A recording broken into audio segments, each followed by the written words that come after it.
Hey, you guys, y'all listen. I had to go ahead and get on early. Y'all know Auntie be tired. I had to go on and get on early. Y'all see, I had a good show last night and couldn't keep my damn eyes open. I had to get off. So I was like, let me go and get on early while I got a burst of energy. And then when I get off, if I go to sleep, I go to sleep. But because I'm getting on early, I probably won't even end up going to sleep early.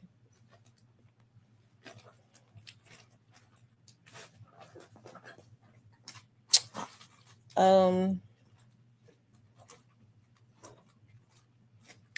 I got to thinking about though, with me being so sleepy, my body starts to get tired. Like it be real tired around certain times.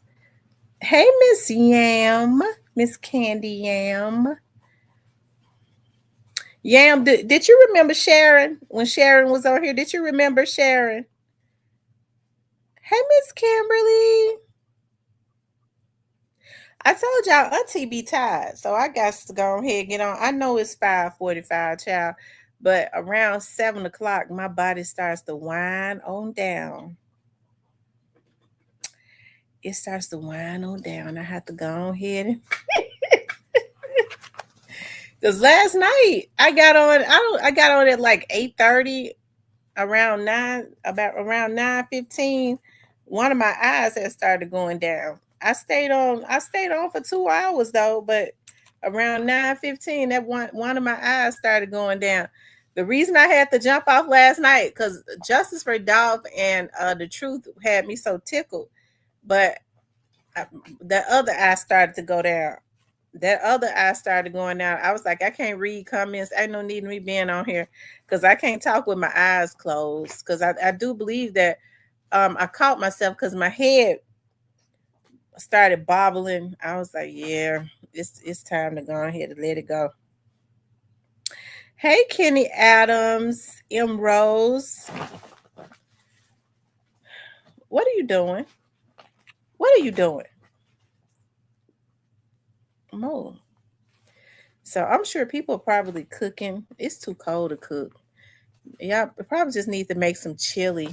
I think what I'm gonna do is I'm gonna make some chicken noodle, some homemade chicken noodle soup, and then after that's gone, I'm gonna make some chili. It's cold as hell.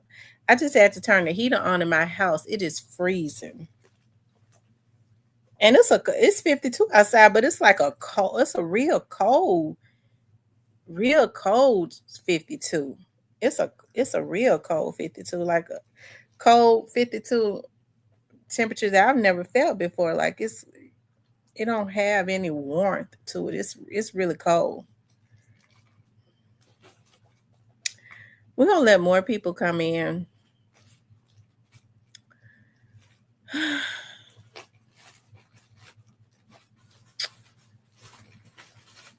I'm trying to think of what I want to eat. I want something spicy.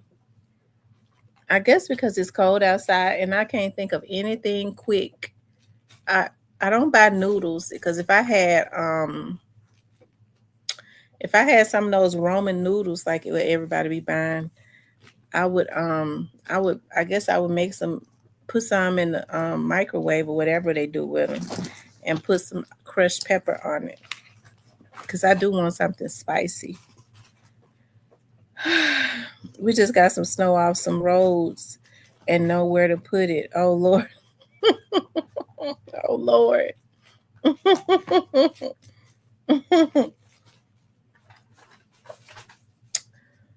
um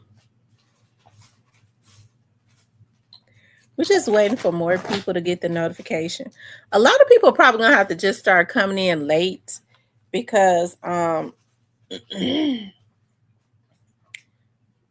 probably not even home from work yet. I just didn't feel I didn't feel I was just I didn't want to wait until 7 o'clock because if I wait till 7, I'm gonna be this type of weather have me real lazy. Like my body gets really lazy. I'm talking about when I'm at home, I just want to lay around.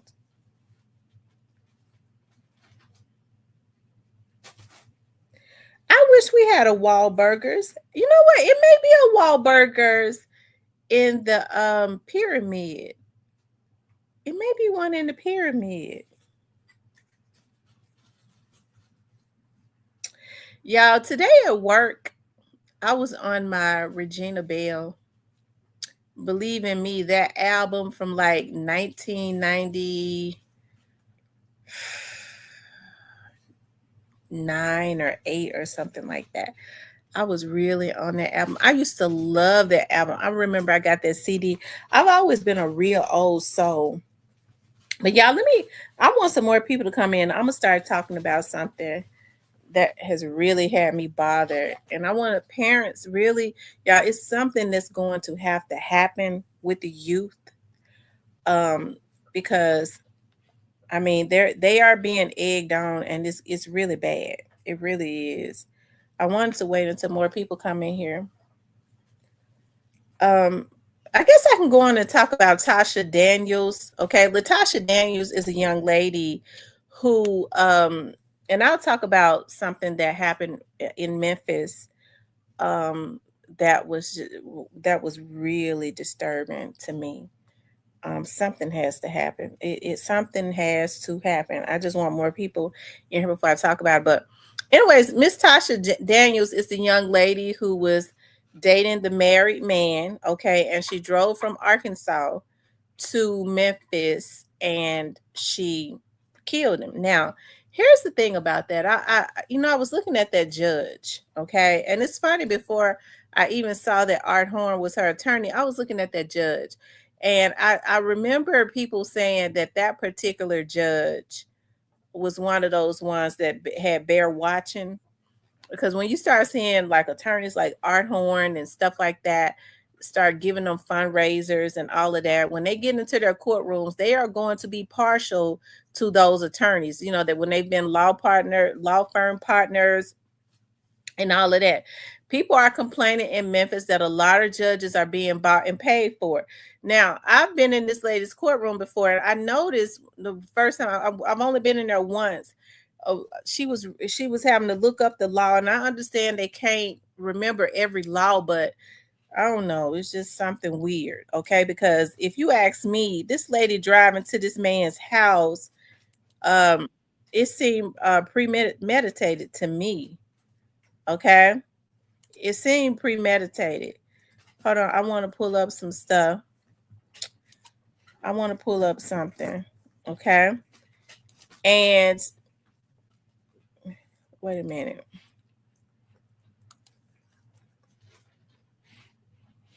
Y'all make sure y'all hit the like button.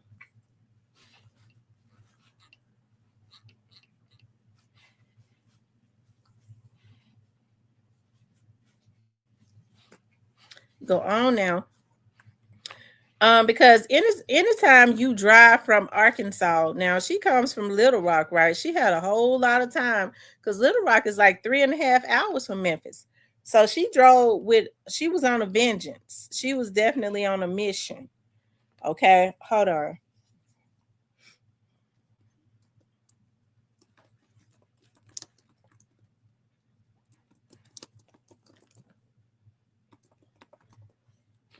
Y'all make sure y'all hit the like button.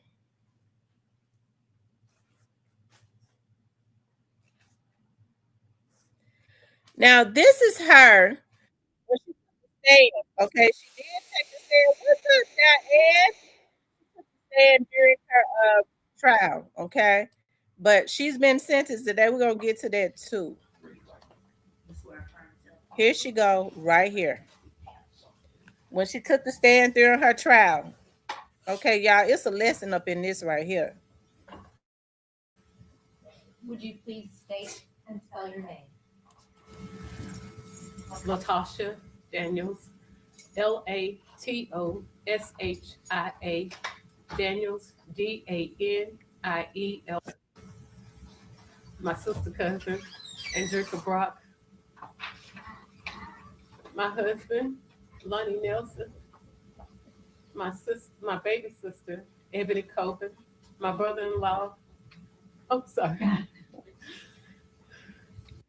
Now she's sitting there talking about she got a husband, And she done drove all the way to Memphis to kill somebody else's? Okay. My brother-in-law, Alpha Coben, my middle sister, Nicole Curley, my mother, Annie Marbury, my inner circle and dear friend, Karma Gardner, my lovely auntie, Barbara Ganaway, the matriarch of our family, Nettie Curley, my cousin, Frederick Daniels, Miss Tammy, my prayer warrior, my everything, Aunt Gladys, Curly, and Mr. Henry. Hey, Miss Lakita. And I also have LaShawn Hill. And her husband up in there supporting her too. And Kendall Simmons as well. Oh, yes. Move. As part of preparation for this hearing, did your friends and family prepare character letters? Yes. I'm going to pass you forward a pack of character letters and ask you if you recognize who these are from, okay?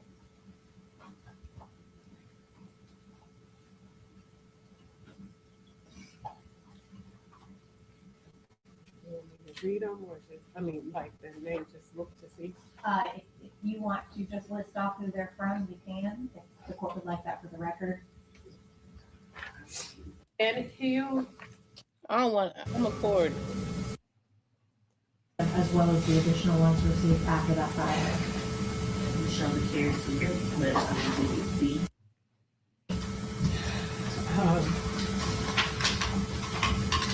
Before incarceration, I was a clinical mental and behavioral health therapist where I was in private practice for many years. I also founded a nonprofit organization called Links of Love. What does Links of Love do? We help, well, after incarceration, we started doing business as Love 365.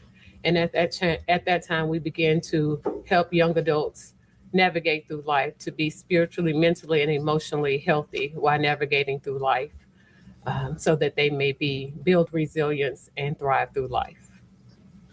And that was, you expanded on that after you were released on bond. Yes. What else did you do employment-wise while you were on bond? I worked at Whataburger, where I started off at the bottom and within 6 months became the restaurant trainer. I haven't. I left that position and went and began to become a barista at a local coffee cafe. Does that resume accurately reflect your employment history and your educational history? Yes, I also started a business where I became a life coach. Your Honor, I'd ask that be the next exhibit. Any objection? No objection. Show. So this was a lady that was highly intelligent. See?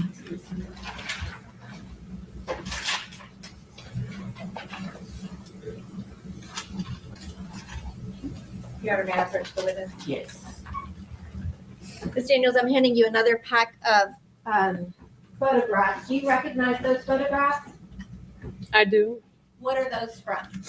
These are from two various community service projects where the young adults, although we work through spiritually, mental, and emotional resilience, we also give back to the community. So these are two projects. So one, we did a project where we painted the church parking lot so they could have lines so they can park. And then the second one was a back to school giveaway where we gave back school supplies to the local community. Are those the only two community service projects you've ever done? No. Your Honor, I'd ask that be made the next lettered exhibit. A cumulative exhibit, please. We show the service pictures as cumulative. Exhibit C.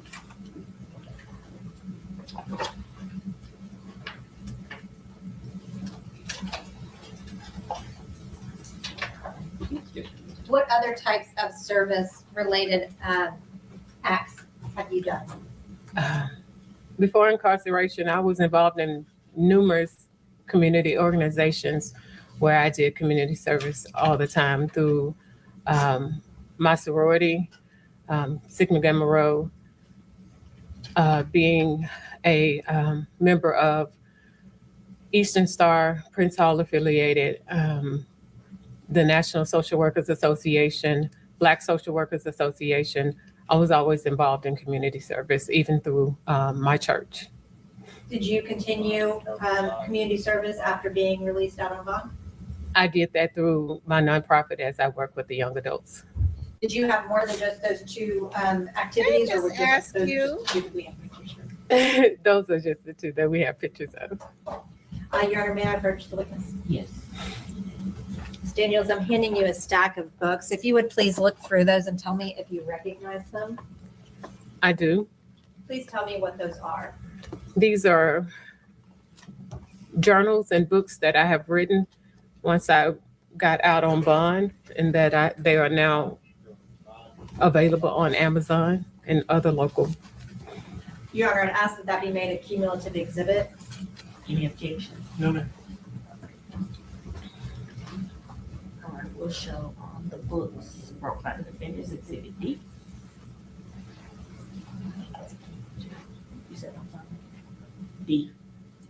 Is it E? Yes, E, I'm sorry. Yes, E.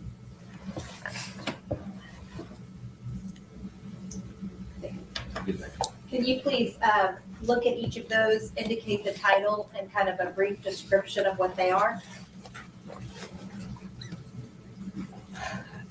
This first one, Authentic, is just a writing journal. A Prayer for Mom, a journal for teens with incarcerated mothers, is a guided journal for teens who have incarcerated mothers. A Mother's Prayer is a journal for incarcerated mothers. It's also a guided journal. Were those two specifically kind of inspired by your personal experience in custody? Yes. Know Thyself is just a journal, and it has encouraging words for women as they write through each day. Yeah, make sure Kingdom y'all hit the Man like is button. a writing journal for men. Kingdom Teen, 1 Peter 2:9, True Royalty, is a writing journal for teens. Level Up, Gaining Power During the Fight, is the beginning of She wrote a lot memoir of books. sharing my story and my journey as I went through incarceration and learning to gain power during that time.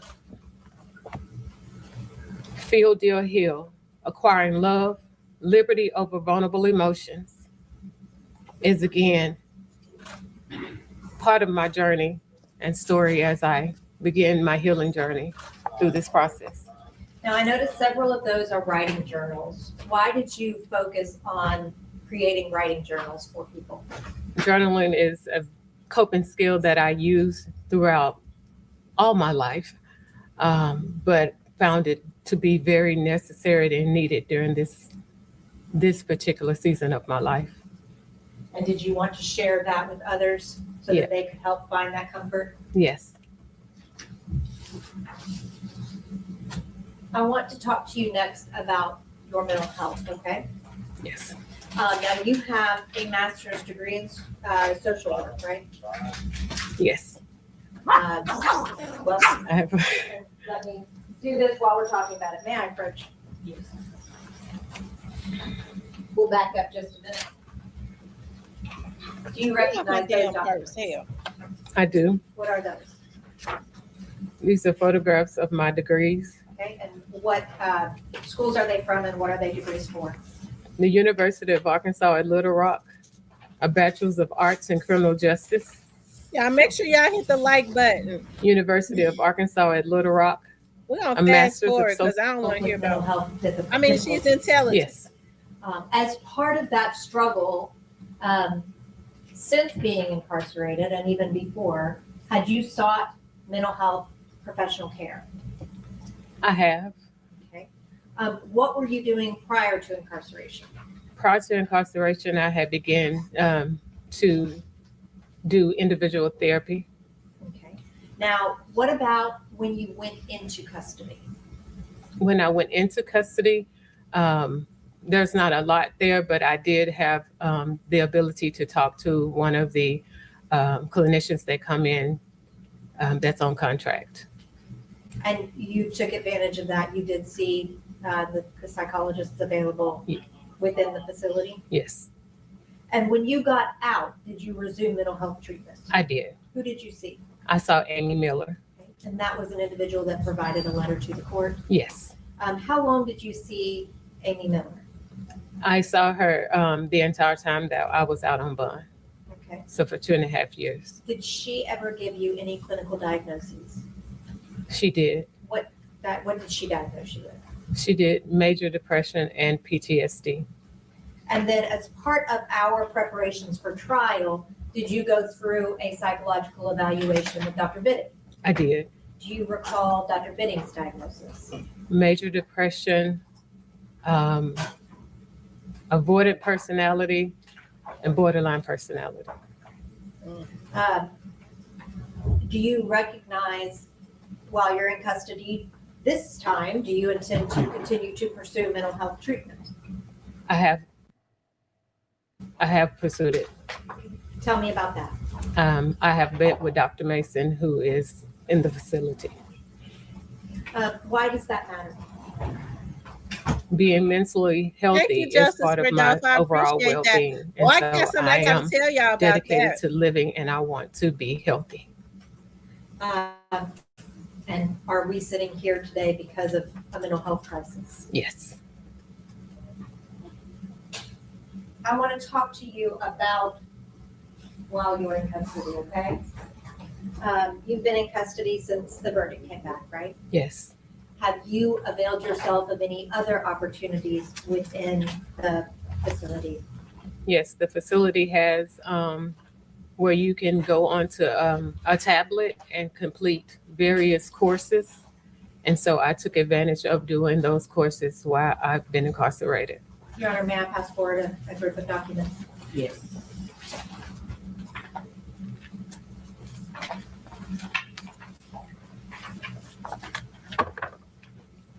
$25, $26 But did you find any of those helpful or insightful? to this court. If I may start with the Perry family. To the Perry family, no words can express the pain that I feel, nor will it ever take away the pain that you feel. But I want to say to you that I'm godly sorrowful. And I know it doesn't take back what has happened, nor does it negate what has happened. But I want you to know that I am so sorry for the pain that I've caused you. To Tabitha, I'm so sorry. I never meant to hurt you. And I pray that all of you guys will forgive me. But please know, I never meant for any of this to happen. To my family, I'm so sorry that I've taken you guys through this. Never meant to hurt or harm anyone. Now I didn't see a teardrop. Okay, you can. All right. Anyways, so she's been sentenced. Let's get on to the sentencing, okay? Because I'm sure she is sorry now. She was mad as hell though, I guess, when she shot him. Let's see something though, you guys.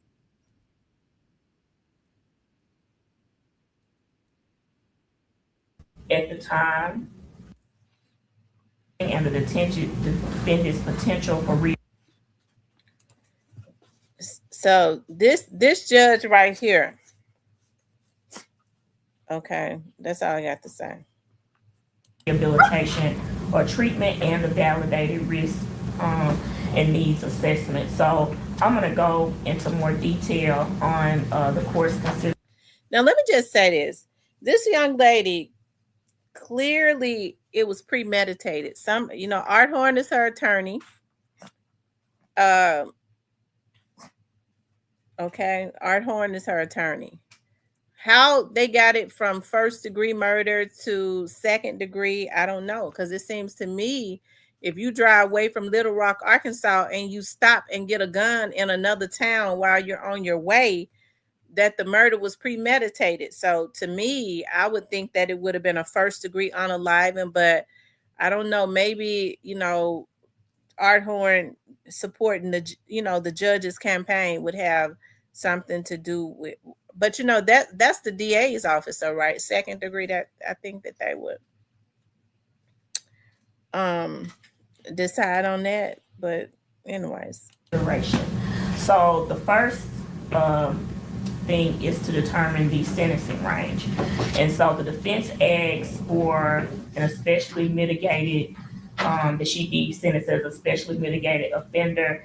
And the state says that because the court finds an enhancement factor that should not be applied, according to Tennessee Code Annotated 40-35109, the court may find the defendant is an especially mitigated offender if one, the defendant has no prior felony convictions, what the defendant does not, and the court finds mitigating but no enhancement factors.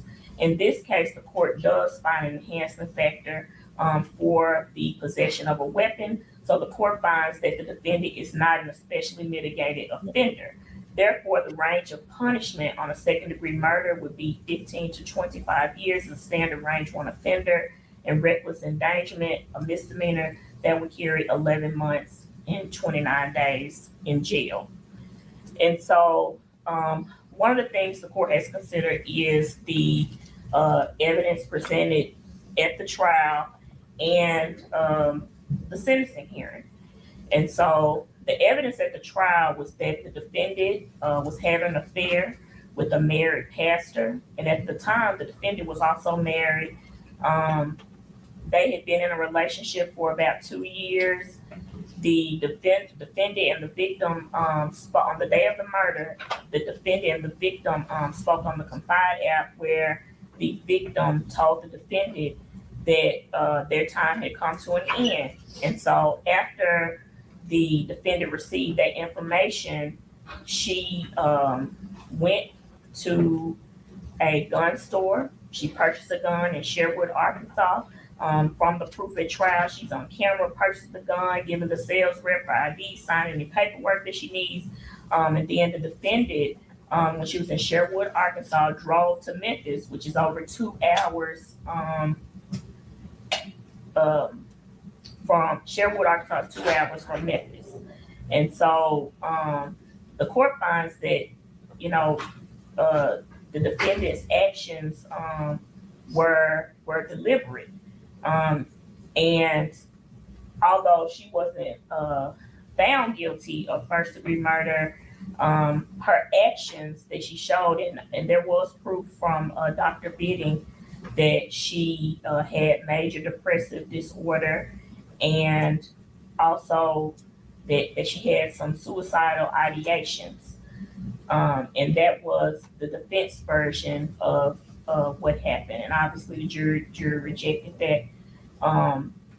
But also Dr. Bidding said that her conduct could be, even if you have depression, you can still be sequential, intentional, and deliberate in your actions. And it appeared that way to the court, because the defendant drove over 2 hours, went to the victim's home, sat and talked with the victim, shot Mr. Pierce several times, emptying the clip. And when the police arrived, she was attempting suicide. But during the entire course of that, the defendant possessed a weapon.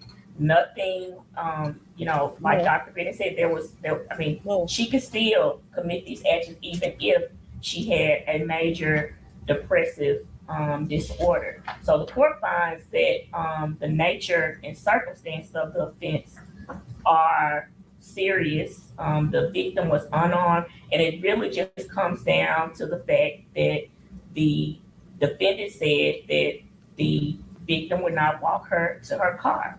And that's senseless.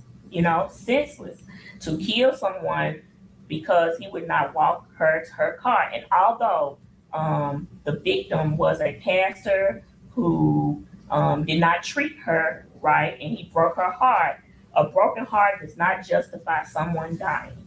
It just does not justify someone dying. It was just senseless. Typically when this happens, the relationship is over. Both parties go their separate ways. But in this case, the defendant killed the victim because her heart was broken. And so the court finds that the nature and circumstances of this offense warrant a lengthy sentence. Again, the statistical information shows that 19 years is a typical sentence for a standard range 1 offender, in the court would give that some consideration. And looking at the nature and circumstance of the offense, the court is going to give that great weight for a lengthy sentence. Also, the court has to consider enhancement factors. And the first factor that the state raises is that the offense involved one or more victims. And the court finds that that factor does not apply. The fact that another person or persons are present when a crime is committed standing alone is not sufficient to trigger this factor. In this case, the 2 victims who were present in the home were Miss Perry and Mr. Perry. And the defendant was convicted separately for her conduct for each one of. So basically, she drove to his home that he shared with his wife, and his wife was there. And she's saying that she felt like she drove there because he had told her earlier that day that the relationship was over. She just totally disrespects the man's wife and goes to his home and confront him. I'm told that they all sat down, had a conversation, because his wife is a godly woman. I guess she better than me, because it would have been okay. Don't get me started. Okay. She says that he totally disrespected her by not walking her to her car. Okay. Those victims. And so the court finds that that factor is not appropriate in this case. The other factor that the state relies on is the personal injuries inflicted upon or the damage to the property sustained by or taken by the victims was particularly great. The court finds that it's not applicable to second-degree murder because it's inherent in the offense. It's an element of the offense. The injury was death, and so the court finds that that factor is not applicable. And then also the court finds it's not applicable to reckless endangerment because it has to be something that is over and beyond. Although the Ms. Perry said that she had pain in her shoulder, the court doesn't find that that is over and beyond what someone would be expected. The type of harm or injury that is greater than what is expected if someone was shot. So the court finds that that factor is not applicable to this case. Next, the state asks for the enhancement factors. The defendant possessed or employed a firearm, explosive device, or other deadly weapon during the commission of the offense. And the court finds that this factor does apply, and the defense concedes that it does apply. But the defense asks that the court not give great weight to this factor. But second-degree murder can be accomplished without a weapon. And so the court is going to give that some weight. And the court finds this factor applies because the defendant was seen on camera purchasing a gun. The defendant drove to Memphis from Sherwood, Arkansas with the gun, went to the victim's house with the gun, shot Mr. Perry, killed him, emptied the clip, and shot Miss Perry. And when police arrived, she had the gun in her hand. So the court gives this factor great weight against the defendant. She possessed the handgun throughout the entirety of carrying out this offense. So the court finds that that factor applies. So the court's given that great weight. Next, the defense filed for several mitigating factors.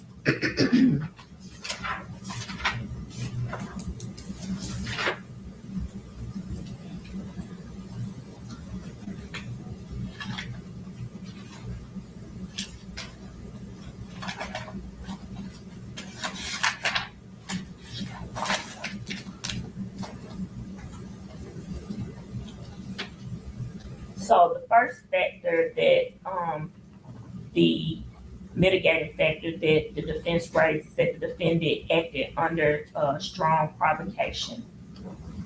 And I think the defense says that they were in this 2-year-long relationship, and she had had a suicide attempt, and her word response to chaos and devastation with a disappearing text. And it was when he sent that text, she went into an emotional whiplash when he refused to walk her to her car. So, and at that time, she said, "You broke my heart." The court finds that that's not strong provocation because, again, yes, he did not treat her the way that she wanted to be treated. But also, Miss Daniels was in this relationship with the pastor at the time. And although he didn't treat her, again, the way that she wanted to be treated, none of that was justified for Mr. Perry to be killed. But the judge continues to say he didn't treat her the way that she wanted to be treated. She's totally omitting that the man had a wife.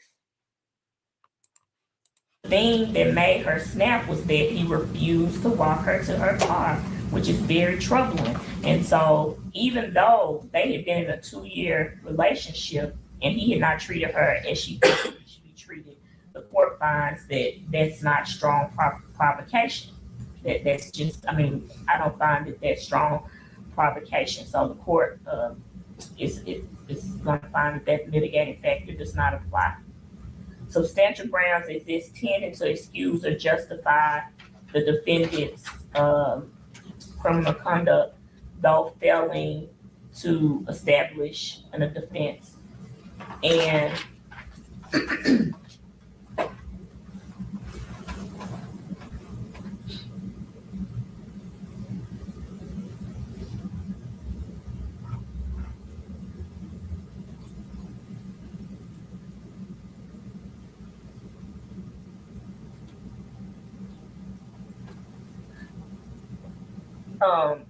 so the issue is the court doesn't find that substantial grounds exist tending to excuse or justify the defendant's criminal conduct.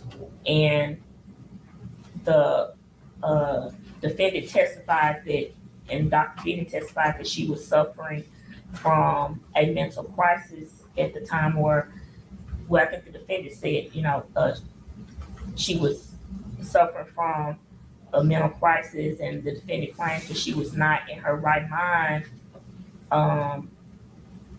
and that the defendant also claims that this should apply because she was in an affair with the defendant for 2 years, and he was manipulative. And so the court finds that the reason the court doesn't find that substantial grounds exist that would excuse the defendant's criminal conduct, because the court finds that the defendant was upset because he told her that the relationship was over and it didn't go the way that she wanted to, so she killed him. And so, again, Dr. Fitting said just because someone is suicidal does not mean that they cannot take deliberate actions. And the court finds that the actions that Ms. Daniels took on that day were deliberate, thoughtful, and intentional. And so she went and purchased a gun, gave her the ID, took the exits to Memphis, drove to the victim's home. And although he preyed on her insecurities, Miss Daniels also was an active participant in the relationship. She knew he was married. She went and had lunch with his wife. But, you know, although he preyed on her insecurities, she was also an active participant in this relationship. So the court doesn't find that there's an excuse or justification for the defendant's criminal, a substantial ground exists to justify the criminal conduct in this case. Also, the next factor the defense raised, the defendant was suffering from mental or physical condition that significantly reduced the defendant's culpability for the offense. However, the voluntary use of intoxicant does not fall within this purview of this factor. And the law says that there has to be a causal connection between the offense and the condition. And Dr. Bidding's testimony was she couldn't say what her mens rea was at the time because the defendant didn't remember. And she said depression doesn't cause you not to make deliberate decisions. You can still be, she said that Ms. Daniels actually said to be sequential and goal oriented. And action suggests that she was able to plan and make judgments and that it was not a psychotic break where she was disorganized. She said, although she did say that her actions were contrary to her normal actions, but she could not say that a depressed person could not commit the actions of the defendant or that the depression would have specifically caused it. And so the court finds that based off that, the court's not going to find that the defendant was suffering from a mental or physical condition that significantly reduced the defendant's culpability for the offense. The next factor the defense asks the court to consider is the defendant, although guilty of the crime, committed the offense under such unusual circumstances that a sustained intent to violate the law motivate the criminal conduct. It is unlikely that a sustained intent to violate the law motivated the criminal conduct. And the court finds that this does apply because according to the letters that were written by, I think, over 20 something character letters, most people said that this was outside the norm for Miss Daniels. And I don't think that she would probably do this again. I think that this is aberrant behavior. This is something where she was upset that the relationship was over and just kind of lost control of her actions. So the court does find that that factor is applicable.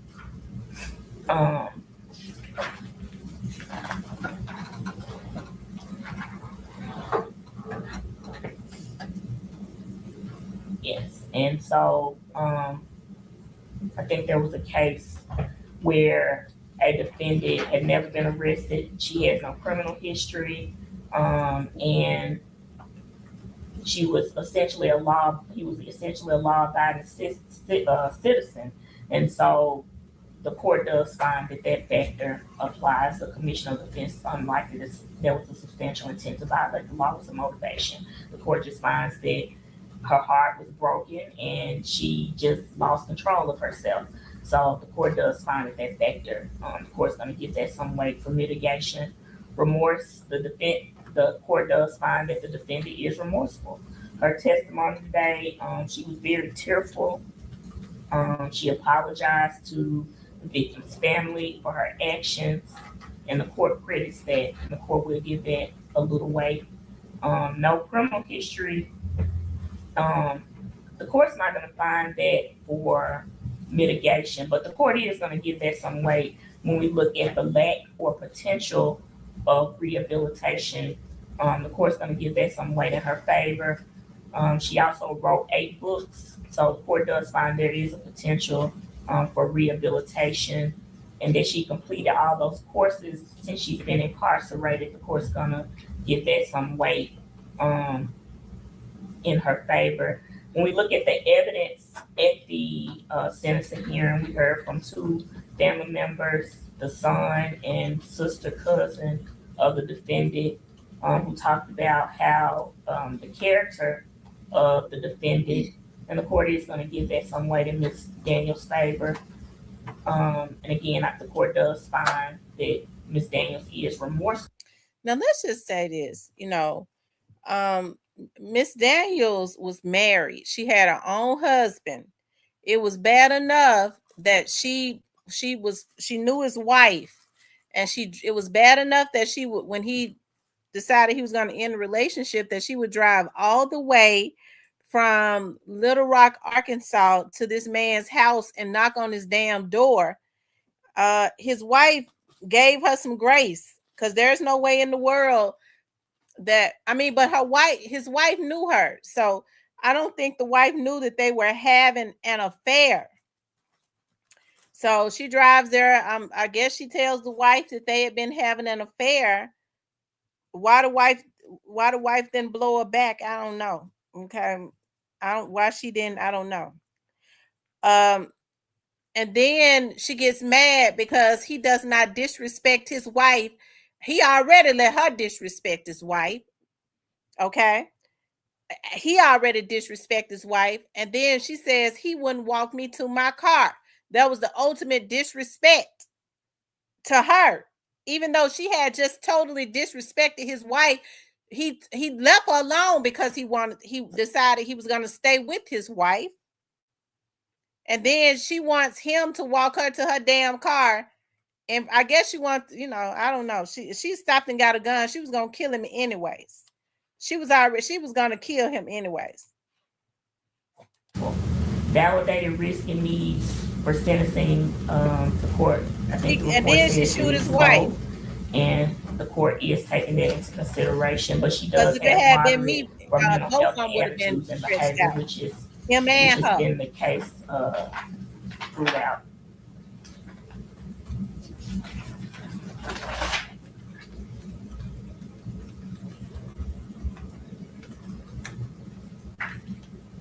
And also, I think one of the things was the employment history. And the court's going to give that some weight in her favor as well. When I look at the lack or potential of rehabilitation, the court's not going to find it as a mitigating factor because the case law says that the fact that a person has a fairly stable employment history does not entitle the person to a reduction in sentence, because every citizen in this state is expected to have a stable work history if the economy permits the citizen to work, and the citizen is not disabled or the citizen is not independently wealthy. So the court is going to take that into consideration when we look at her potential or lack of rehabilitation. And the court's going to do the same for work history.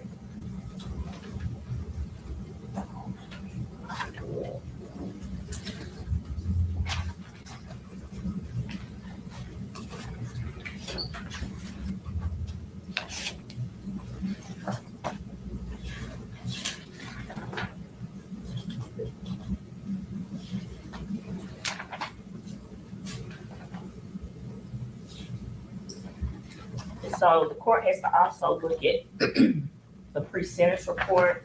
And again, she has no criminal history, which is good.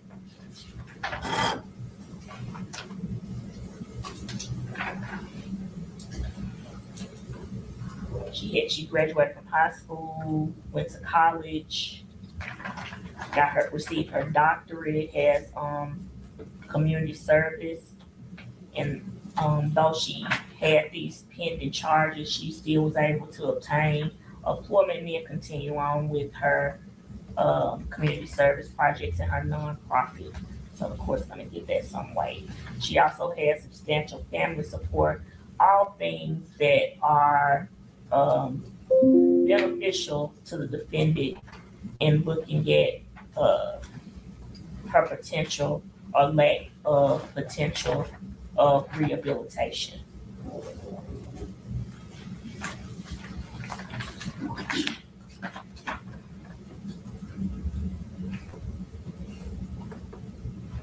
And also, the court's considering the statements of the defendant and the proof at the sentencing hearing. So, in considering all those things and weighing all those factors, on the reckless endangerment, the court is going to sentence the defendant to 11 months and 29 days in jail. On the second degree murder, the court's going to sentence the defendant to 20 years. So that's going to be the 20 years at 100%, I believe. So that's going to be the order of the court. Your Honor, may I ask for some clarifications? Yes. Just for appellate purposes. As to the mitigating factor regarding a positive work history, for employment, you said that you were looking at that regarding rehabilitation, but not as a mitigator. For work history, you said you were looking at that regarding potential for rehabilitation. Did you also find that as a mitigator? I didn't find it as a mitigator, but I gave it weight in her favor for And the community service, is that also considered as potential for rehabilitation, not as a mitigator? yes, The educational background? yes. I'll give them weight for potential or lack of rehabilitation. Okay, but not as a mitigator. Yeah. And her book, the writing of the books, you lean towards potential for rehabilitation, not as a mitigator?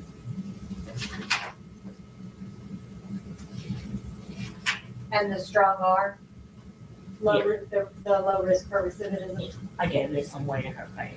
as towards potential for rehabilitation or as a mitigator? Potential for rehabilitation. Thank you, Your Honor. You're welcome. Anything else on the parties? All right, well, we'll show that sentencing here. Your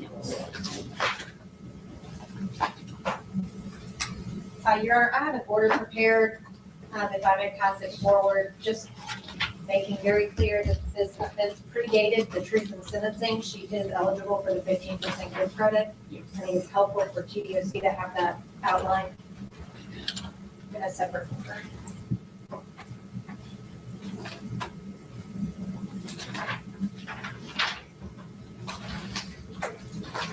Judge Stanley was also indicted in 1904436. Okay, so if you ask me, she's already eligible for 15% good credit.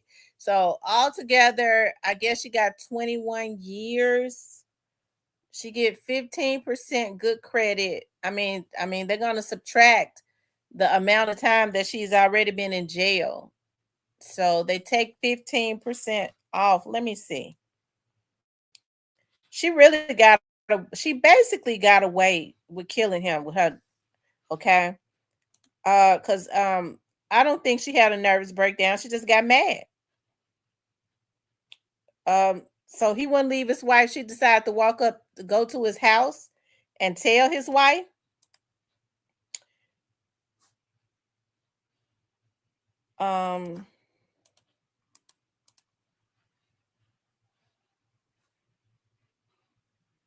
Let me see.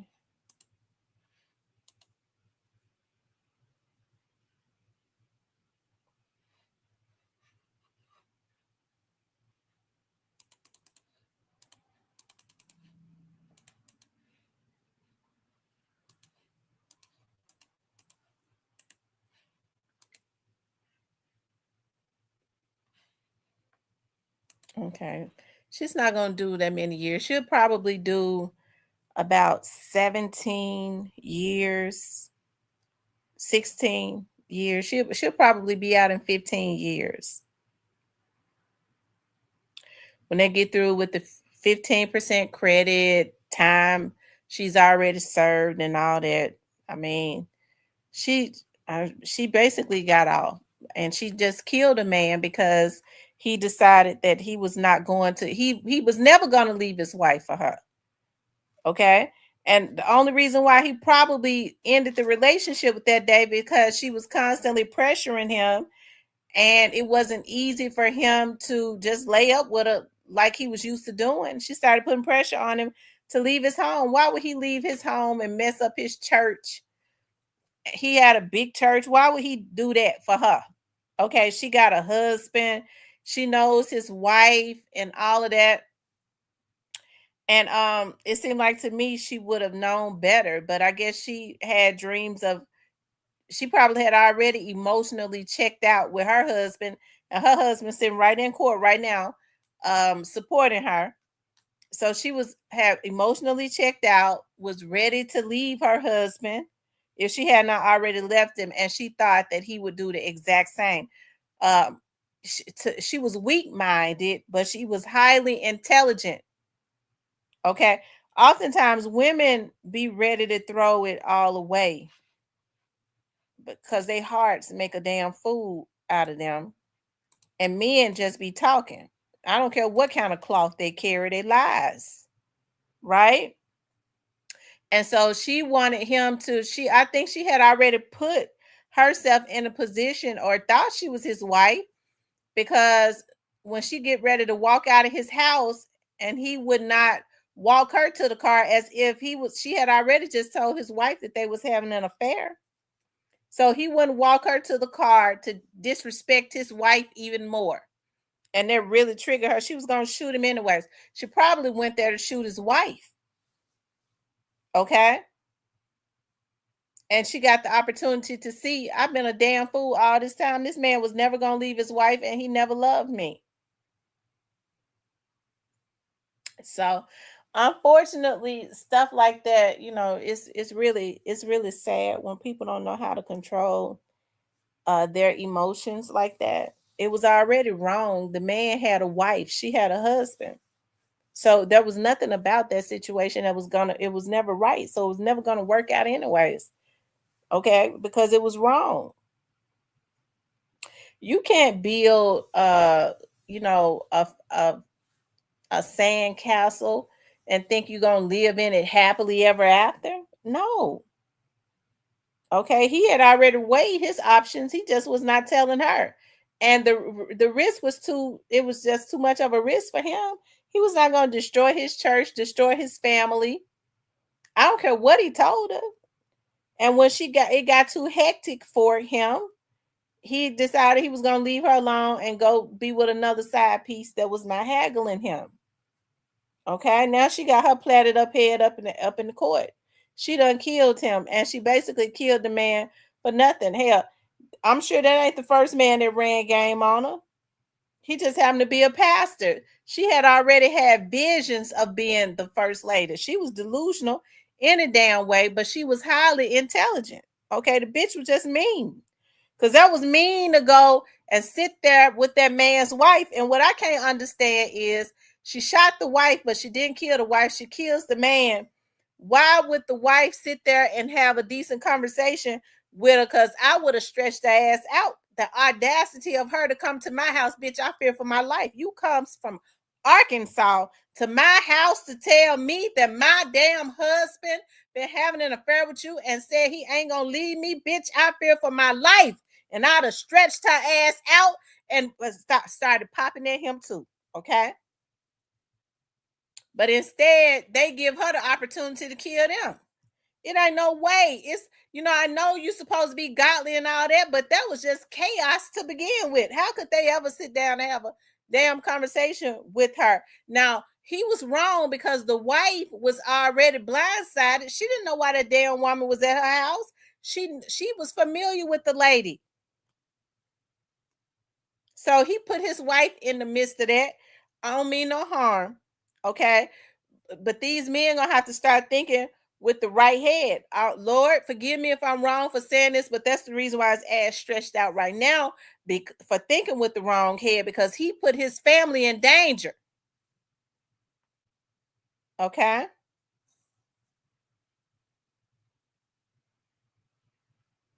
Stop lying about what?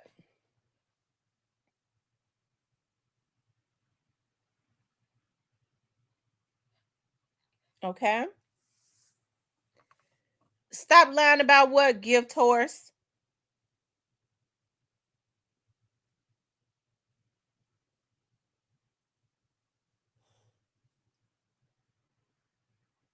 You don't think you don't think I'll stretch somebody? I'd have stretched him out. I'd have stretched him and her out. Okay. I fear for my life. You come up in my house with that, I fear for my damn life.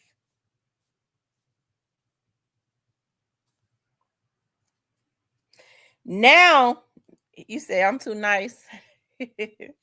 I am a nice person now, but I got a real paranoid spirit. I be feeling like everybody. I don't. People now are really weird. Let me tell y'all something that happened today. I wanted to make sure it was a lot of people on here. Yeah, it was something that really disturbed my spirit today. I promise to God, I shedded some tears. Y'all, listen. There's this situation. Y'all, it's something that's gonna have to happen with the youth and the young adults. And parents are going to, I don't know what is going on, but there's a lot of mental illness that is going on. It's bad enough that they are stealing and killing and breaking into people's houses, y'all. But it's something different when these young guys, like 19, 20 years old, is breaking in on 81 and 82-year-old women and burglarizing their homes because they know that they're still living by themselves. And oh Lord, have mercy, Jesus. And not only burglarizing their homes, but sexually assaulting them. Okay.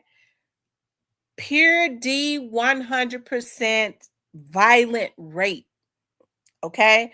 On 81-year-old women by 19 and 20 and 21-year-old boys. Okay. To the point it's so violent that they break the lady's hip. They had her legs up so high, raping a 80-year-old woman, 81-year-old woman. They had her legs up so high, violently raping this lady, that they break her hip. And so you mean to tell me that y'all telling me that snitching is the worst thing that could happen? These OGs is standing for this? These sissy ass OGs sit up and say to these young dudes, the worst thing that you could do is snitch. That's the worst thing that you can do. Okay? They'll sit and they'll dab them up and call them gangsters and my hitters and smoke weed with them and all that, and they raping 81-year-old women and breaking their hips.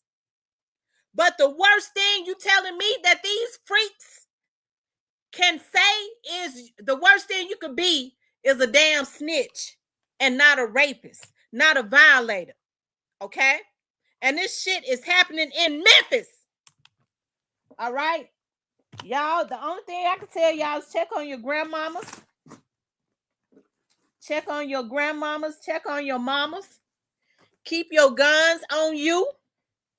Because hey, it's just something about they want these it's a lot of messed up kids. And I don't think it's got nothing to do, and young adults, I don't think it's got nothing to do with them being no crack babies either. It's got everything to do with we can do what we want to do in Memphis, and they want to uphold this stuff, so y'all gonna have to lay they motherfucking asses down. If a bitch won't do nothing about their motherfucking kids, if they subject them to all of this, because see, you got to be traumatized. Okay? You got to be traumatized to even think about doing something like that. So if y'all want to uphold y'all no good ass kids and not hold them responsible and uphold them, stretch them out. Put their motherfucking asses in the goddamn grave, and maybe a bitch will do something about it then, because they bring out a whole bunch of terrorists like roaches. Okay? Stuff like that pisses me off. And a lot of these men uphold it because a lot of them are pedophiles deep down inside. Because if they don't see nothing wrong with that, if you could stand on the corner and smoke weed with a bitch like that, I don't care what their age is. It's something wrong with you. They sitting up killing somebody like Young Dolph because he great.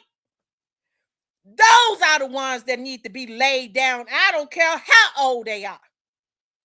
An 81-year-old woman, they try to treat her like she a young girl. You break her hip, they raping her so brutally, they got her legs up in the air and break her hips. You got a mammy that's trying to uphold it, and these bitch ass niggas don't hold them responsible for nothing. Ladies, get you a gun and start laying them down. If the law won't do nothing about them, if these no good ass women won't raise their damn kids right, you put them in their grave. Okay? Woo! That makes me mad. I had to get that off of my chest. And like the man said, before I take it back, I'll add more to it. Okay? Anyways, they can't tell me nothing about no drugs. I've been knowing folks that have been doing drugs forever. Okay? And they don't go and commit no acts like that. You can have somebody that's been on drugs for 50 years and they don't have no thoughts of raping nobody. I don't care how old they are. Stretch their asses out. Make them motherfuckers have to sell fish plates to, if they can't, and don't buy them so that they can bury them. Make them dig a hole in their damn backyard and bury their ass back down the damn matchbox or something. Okay? Anyways, let me move on to the next thing. Because stuff like that makes me mad.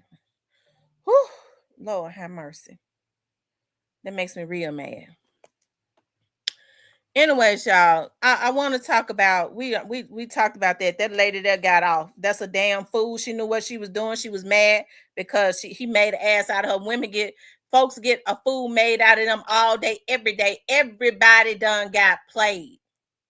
Okay, everybody done got played. Take your losses and move on. Okay, that's what you have to do. Take your losses. These women gonna have to understand. Stop throwing your damn life away. Everybody done got played a little bit. Okay, everybody have. Boss up. Move on with your damn life. The best revenge is to boss up. Do better for yourself. Boss up. Move on. That's the best revenge.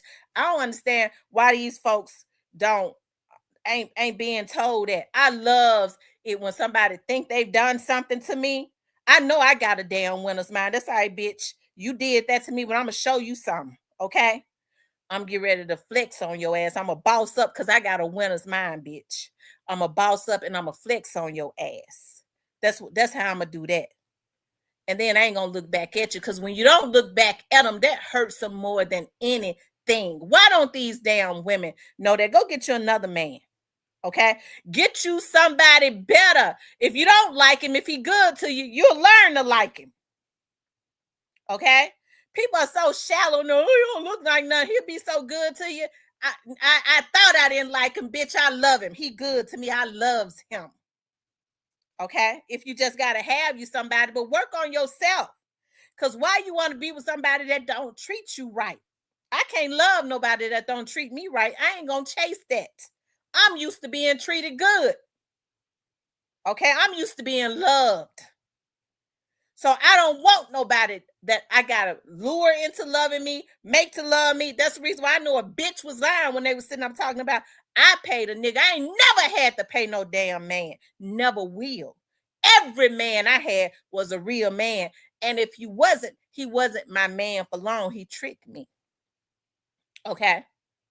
Because see, I know what a real man looks like. And taking care of one, giving one my money. I can't love no man. I got to get some money. He ain't going to get it. Because I need my bills paid. Okay? And any bitch that said that is a motherfucking lie. And they ain't going to say it to me. They're going to throw out little hints to try to keep that lie going, but they're not going to say it to me. Okay? Women need to learn their value. The reason why you got these little terrorists running around here right now is because there's a lot of women putting a lot of stock into trying to love some man that's treating them like they're a damn dog instead of putting that love into their damn children. Okay? Put that love into yourself and into your kids, and then you'll find, and then a man, because see, as long as women looking for men, it ain't gonna work out anyways, because that ain't even the order of it. Men are hunters by nature. Men decide that they want them a damn woman, and then they go and find them a woman. Okay? Not a woman chasing down some damn man. That ain't even how it's supposed to be. But evidently, a lot of women don't understand that. Okay? They don't understand it. Work on making yourself better. Spend some time with your kids. If the child's father ain't acting right in his life, if he ain't right, then you don't need him in your child's life, in your son's life anyway. Why you want a jacked up ass man in your son's life? The only thing he could do is make his life worse if he jacked up. When these women get the hollering about, you hear society, or they put all that stuff into that. Well, you know, he ain't gonna grow up right because he ain't got no father. That's something they trying to program in the heads of these young men, because women have been single mothers, a lot of them, since the beginning of time, and they've been raising children by themselves for a long time now. And there's a lot of single mothers that raise men of valor. That's a lot. Every man that came out of a single parent home is not a failure. And I rebuke that shit they putting into the atmosphere. So now you got a bunch of damn crazy ass, well, I can't raise my son right. He gonna be a failure cause he had his daddy. You knew his daddy wasn't shit when you went and laid with him. And see, that's something I can't understand. We all make mistakes. I ain't being judgmental. I got two. I ain't never had no husband. But I ain't going, and when I saw one wasn't gonna be right, I ain't going have 6, 7, 8, 9, 10 damn babies with him, and I saw he wasn't doing right with the other one, with the first one. But instead, people so messed up in the head. You hear women say, well, at least all my kids got the same daddy. What's that to brag about? He got the same no good ass daddy. Hell, at least when you got a girl that's got maybe 2 different baby daddies, at least she tried to move on and see if the other one was gonna do right. He ain't do right neither. So you stop having them. Okay? Don't be messing your life up having all these damn babies.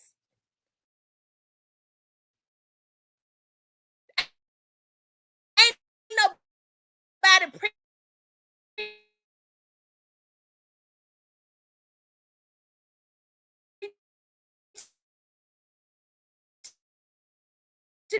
that no more.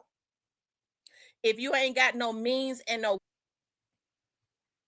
people don't like talking about this stuff no more. Okay, instead they'll say, well, you know, these folks is judgmental. No, we gotta, hey, you don't condemn a girl because she got a whole lot of kids now. When the kids are here, you got to do what is necessary and make sure you bring them up in healthy environments. But if you can, if there, you could take some precaution before it happens. That's something that we need to do. Okay, we're not being proactive anymore. We're being reactive. Okay, and that's something that's got to stop in our community. People gonna have to get used to it. Ain't nothing wrong with being by yourself. Why you want to be with somebody that don't treat you right? I love my peace. I love my peace. I do exactly what I want to do. And when I want to go out with somebody, I say, yes, I'll go out with you. Okay. And I go and I sit and I have a drink with them or talk to them or whatever. And they go home and I go home. Okay. Because I don't get in the car with nobody. I don't trust these folks. I drive to, we going to meet. Okay. Because I don't want to have to. I just want to, I just want to be happy. Okay. Um,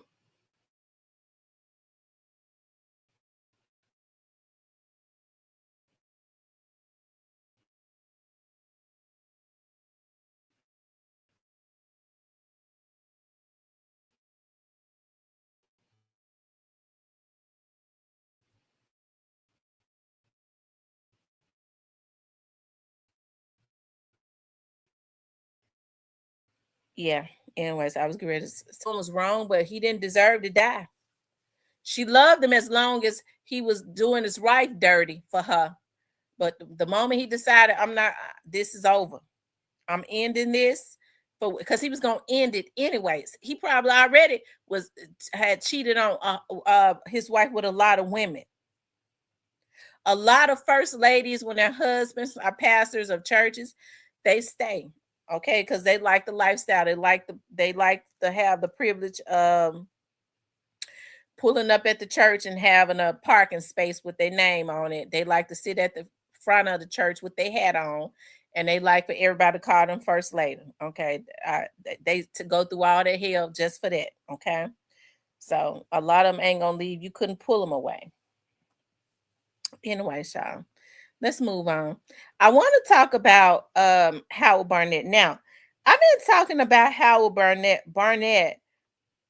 because there are some great things that are happening from what I'm told.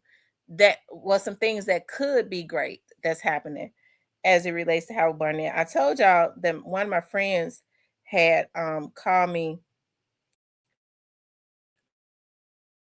uh, uh was it yesterday or the day before,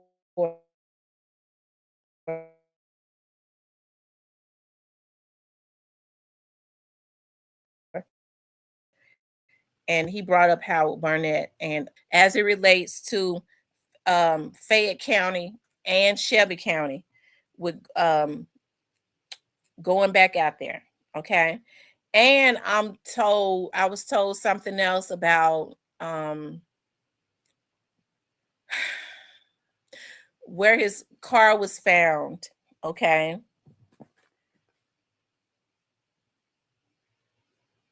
How should I put it? Where his car was found, it is believed that there's a connection in that area to somebody. So, hey, listen, we just gonna constantly pray. I don't know what they got up their sleeves. I'm not in the loop as it relates to that. I think he just because I did the show, I think he just wanted me to know that there is some movement. There are some meetings and some discussions that's going on. And hey, listen, I don't know what else could happen. Okay, I don't. Um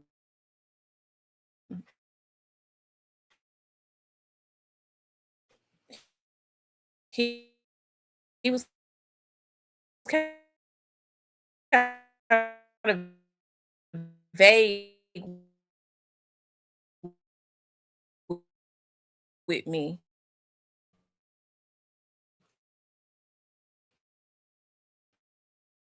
He's always kind of talked in circles. Even it did say to me, which is why I was very adamant about not attacking the cookie shop. He did when I said to him, I said, I have not accused the cookie shop. And he said, good, good. If you haven't accused the cookie shop of being involved, he said, good. Okay. Well, in this situation, he kind of talks in parables, but he says enough to let me know that there is something that is happening. Okay. I'm breaking up. Child, you know, I don't know what it is about when I start talking about the Howard Barnett's case. I start breaking up. Y'all, am I still breaking up?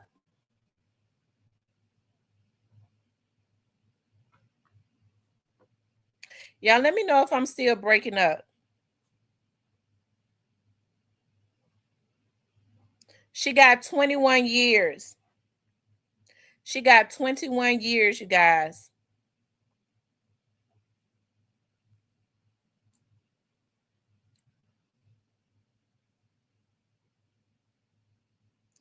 And you're right, Justice for Doubt, because when I sent him that video that you did of that area, when he looked at it, he said, I went back and I looked at that area. I looked at video, I looked at that area, and that's a really big area.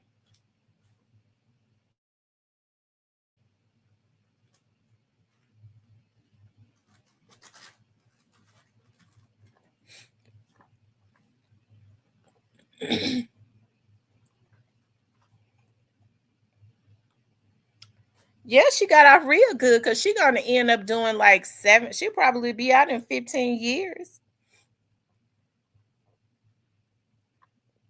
She'll probably be out in 15 years. So now I was saying that when I sent that video that Justice for Dolph had sent me to him, yeah, I did. I sent it to him, told him to look at it. He realized how big the area was. You always, I guess it always takes those veteran MPD officers with rank. I guess if you bring attention to something, maybe they can make some things happen because the new ones ain't gonna do shit. They have to be made to do it by the ones with rank. Okay. So yeah. Hey, positive vibes. Y'all let me know if I'm still breaking up. I guess they breaking me up because they don't want me to talk about Yo Gotti. They know he next. They already know he next on the agenda. So they want to start messing with the live. Okay, already. But we gonna pray for those that be messing with this live though. We're gonna put them in the hands of the Lord.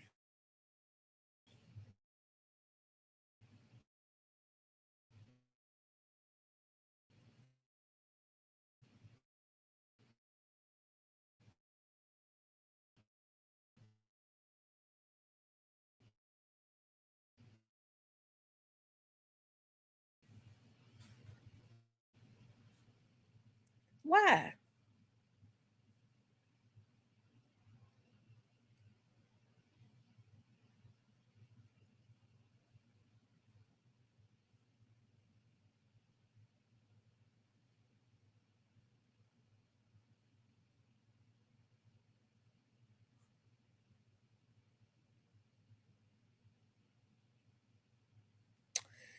So, anyways, y'all, I want to talk about Yo Gotti.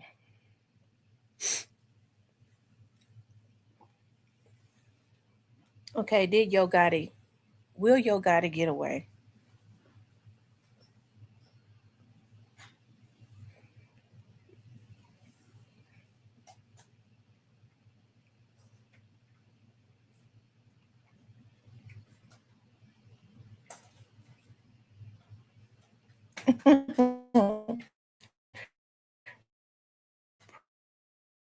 Pregnant head.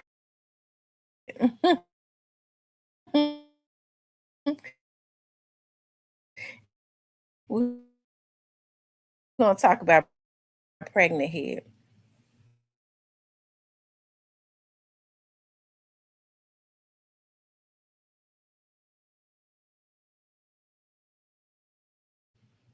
I heard, I think I may have said this, that the rumor is that Cornelius is gonna get a sweet deal. Um I don't know though. I don't really know how anybody would know that, because that would be strictly up to the judge. So I don't put a lot of stock in that. I don't put a lot of stock in it because I don't know how they would know that. I would think that nobody would know like what how many years he's going to get until um nobody would know how many years he's going to get. Hold on one second. Let me see some of you all.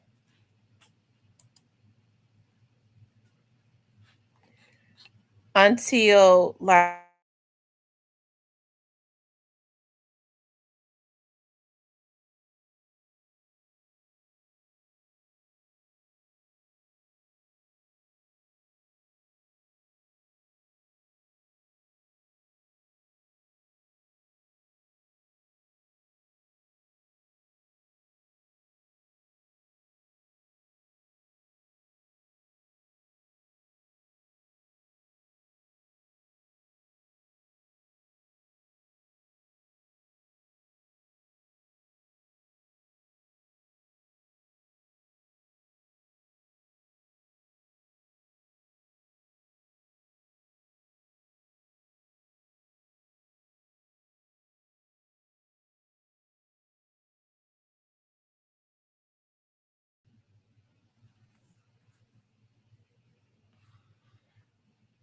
let me know if I'm still breaking up. They are messing with it, or is something going on. I think they're messing with the internet. They're hacking into the internet.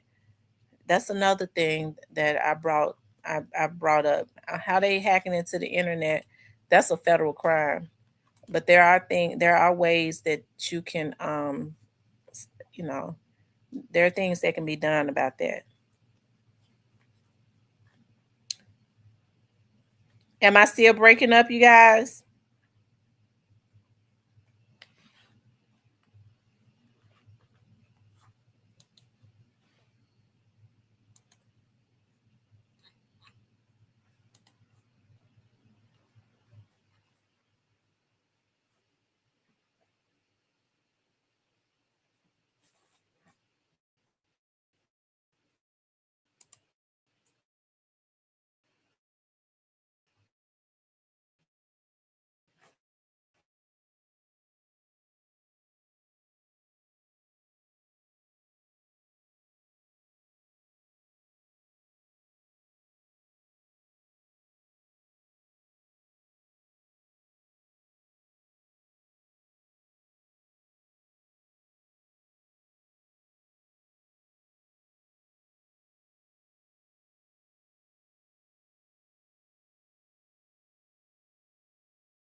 Can y'all hear me?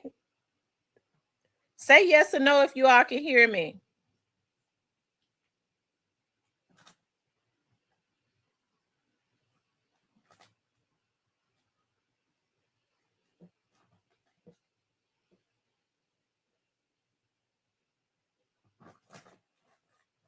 So y'all can't hear me. Okay. Am I breaking up?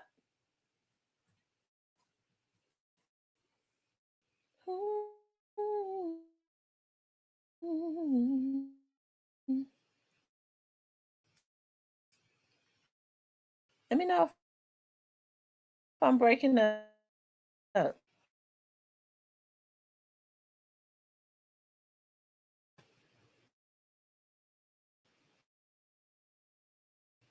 I'm breaking up.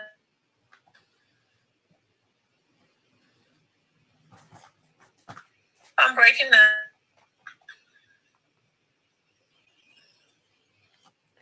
Okay, y'all, they definitely are messing with the stream. Hold on 1 second. Hold on, y'all. I'm gonna go out and come back in. Hold on.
Okay, y'all, I'm back. Now I went out to restart everything. Let me know if I am let me know if I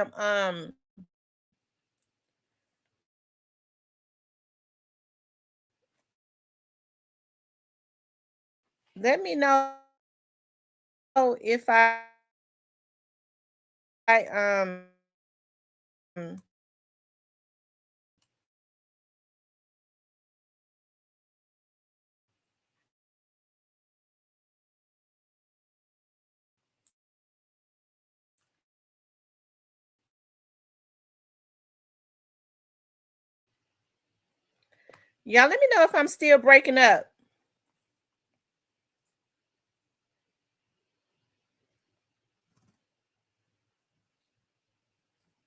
Am I breaking up? Or am I is it let me see.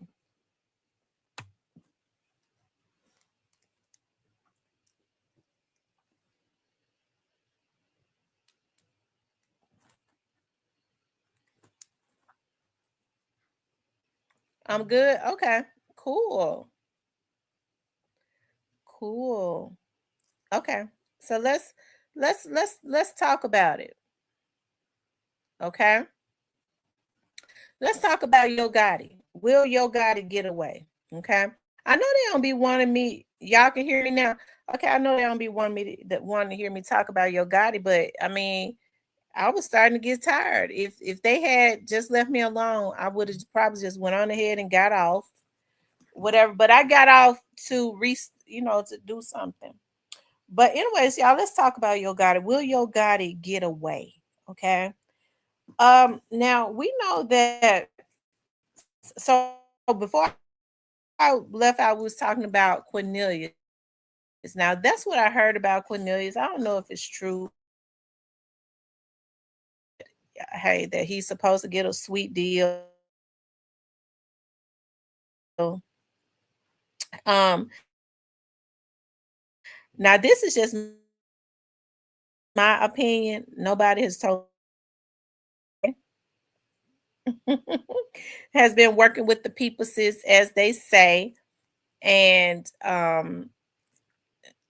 talking about things that he knows about.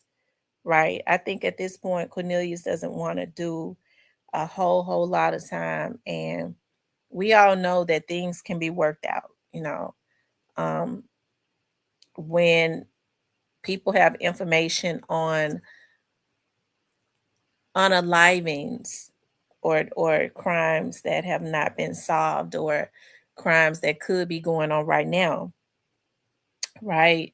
So I don't know. I guess we have yet to see that. Like I said, I don't put a lot of stock in that. That's just something that I heard, that he's supposedly getting a sweet deal. Um Me, I can't see it. Um I can't see, like what they told me. I honestly can't see that. Me, I can't. I was told that he was to get about about 15. I don't know how the person that told me, I don't know how they would know that. That's not a lot of years for what he did, but I for some like I said, it was not a police officer or anything that told me that. It was somebody that was just talking, and I think they had heard it from like somebody else. So it could just I don't really see that happening. I would be shocked if he only got 15 years. I would be shocked. Because I kind of believe that she's gonna lay it on him. At least I was looking for him to get at least about like 30 or 40, 25, maybe to 30. I wouldn't have been shocked if he had gotten 40. I didn't think he would get two life sentences like straight drop guy, but 15? That blew me.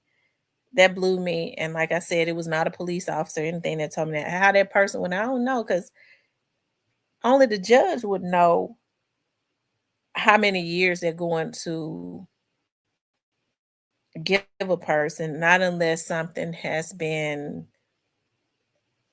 well, we know that he's he had said himself that his attorney had told feds. Okay, he said that himself.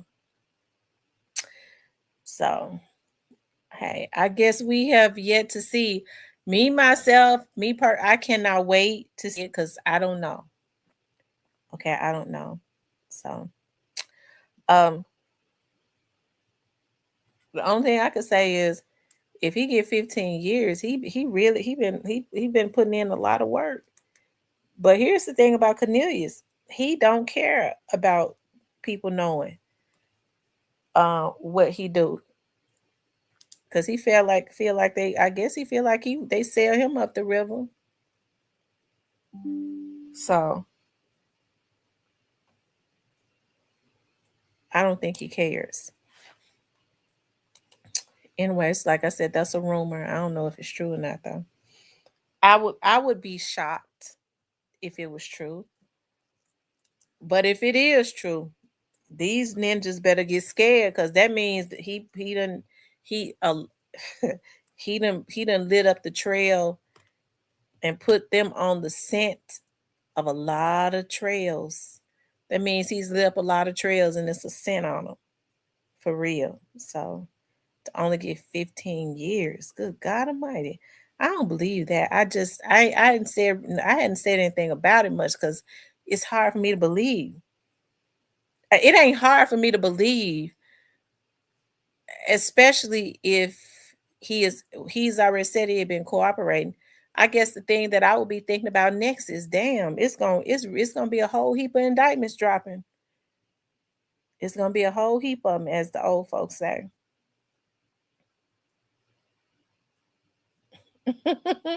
If he only get 15 years, he definitely saw more than CSI. He's lit up some trails because shoot, he could light up some trails to put them in a position to take down a lot of people. And if he get 15 years, that's exactly what he's done. Okay. I think his information in the Young Dolph's case was limited to Hernandez, Govan, and Juke and Straight Drop, maybe. But definitely those two. Um, yeah, that could be crazy work. That's why I said I don't know if I believe that.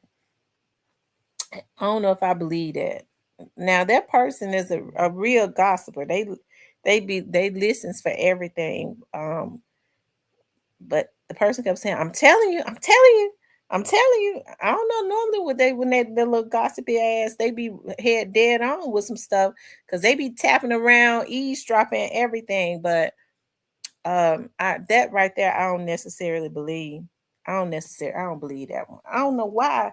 It's hard for me to believe that one because I ain't been seeing no indictments dropping on no other cases. If I saw a whole lot of indictments dropping and stuff, like if I start seeing them, if I start seeing some indictments start dropping before he is sentenced, I'll sit back and go, oh, okay, he might that might be true, but I haven't been seeing any drop. Um,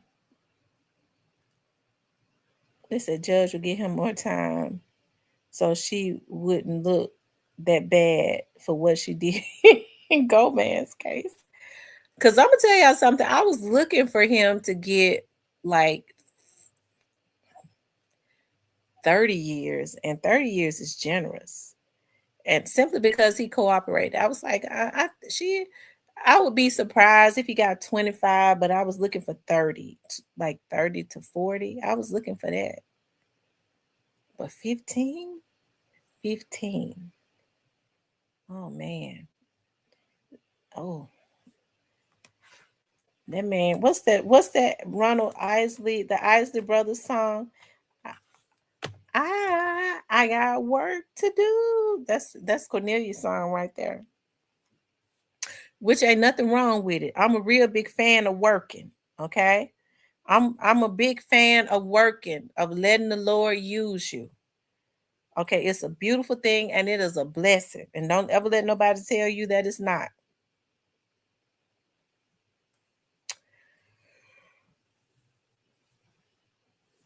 Oh Lord, it's 7 o'clock already. It's 7:30.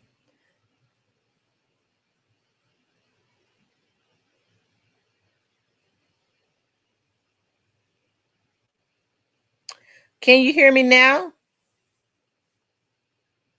Jair, can you hear me now?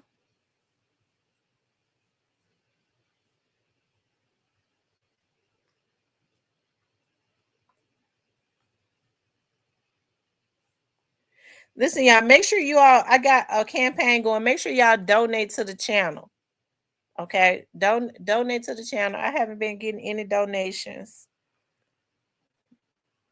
Donate to the channel, donate to the cash out.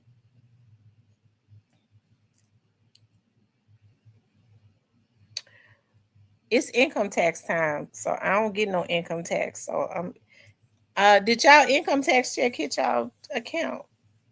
Cause I need to go buy me another roast beef for $43.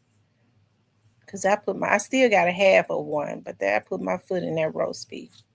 Have y'all ever tried the Mississippi mud roast beef? Oh, let me talk about Yo Gotti right quick before my mind starts to wander and drift. Y'all know my mind drifts when I get thinking about other stuff. Okay, so will Yo Gotti get away? Now let me just say this: I don't believe that Yo Gotti is going to get away. I believe they're going to get Yo Gotti one way or the other. If they can't get him on this Young Dolph thing, they're going to get him on something else. Okay, and if they don't get him, they're going to get somebody close enough to him to make him hurt, whether it's on taxes or something like that. I shouldn't have said that. Now they'll go have their accountant to make sure them taxes and stuff tied it up because he is a fan of the show. But I do know this: they really want him bad for his part in this Young Dogs thing because he definitely was a payor. Okay, which means he is the root of the problem. So that's why I say I don't think that he'll directly get away. I do believe that they're going to end up getting him on something one way or the other. Okay. It's a lot of dudes out there that's jealous. All it takes is one person being mad.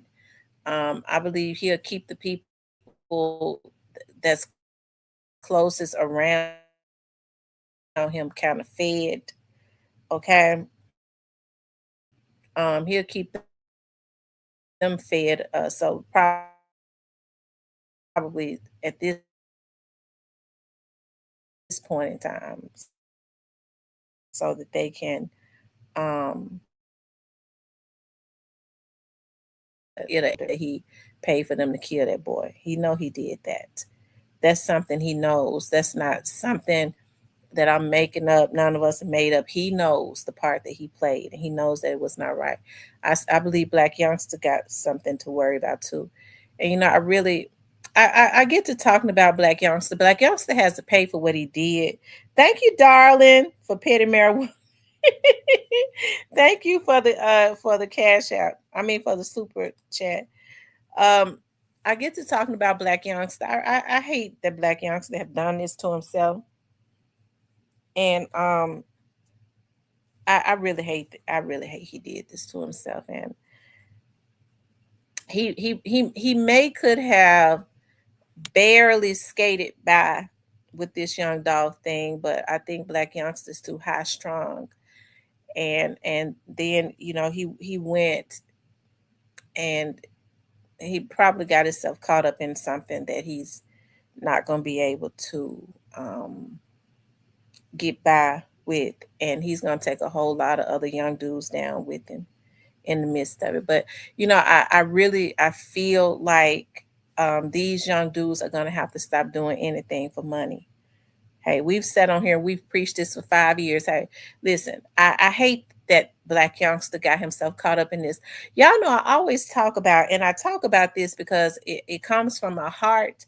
Growing up in Clementine and seeing like the struggle that the families, especially around that time, around the 80s and stuff, and just it's something when I had the opportunity. I remember like Vanessa would call me, and she would always say, because like Vanessa was my first friend. Okay, I was in the kindergarten and she was my first friend. That's the earliest memory that I had of being in the kindergarten and us walking home from school. Because at that time they lived in the same complex as us, and our mamas had started having us to walk to school together, right? At that time, Black Youngster's mother was not coming around. Later on, Black Youngster's mom, I remember Tammy started coming around, and she started spending a lot of time at Venice's house. Okay. So so I used to love it when Tammy came around. You know, she was always just me remembering Tammy, which is Black Youngster's mom, just me remembering her as a little girl. When she would come around, we would play like mamas, because Venice's mama was always very strict. So everything was always really structured. And so when Tammy would come around, we would always play like mamas. And I loved it because she would always be like the teacher, because she always had like a maturity that the rest of us didn't have. Like she always had like a motherly maturity. Okay. She was a few years older, like a couple years older than me, because I'm Vanessa the same age. But she just always had like a maturity. You could tell like her atmosphere was different. She had a maturity about herself. And so when all this stuff happened, Vanessa was like, "You know who Black Youngster's mother is, don't you?" I was like, "No," because I had not seen Tammy since I was 12 years old. Okay. I had not seen her. She stopped coming around. I stopped seeing her come to Vanessa's house and spend the night when she was about 12. And she said, "Tammy is Black Youngster's mom." And I was like, I could not. And I started thinking about, I looked at Black Youngster's pictures and how he smiled. And I always tell y'all this, his mother, Tammy, smiles exactly like him. They got them black gums, everything. Like Tammy was a pretty girl though, right? So, anyways, just seeing like the them growing up, like their family came from like Claiborne Homes, Foots Homes, like all of those projects downtown was saturated with Black youngsters' family.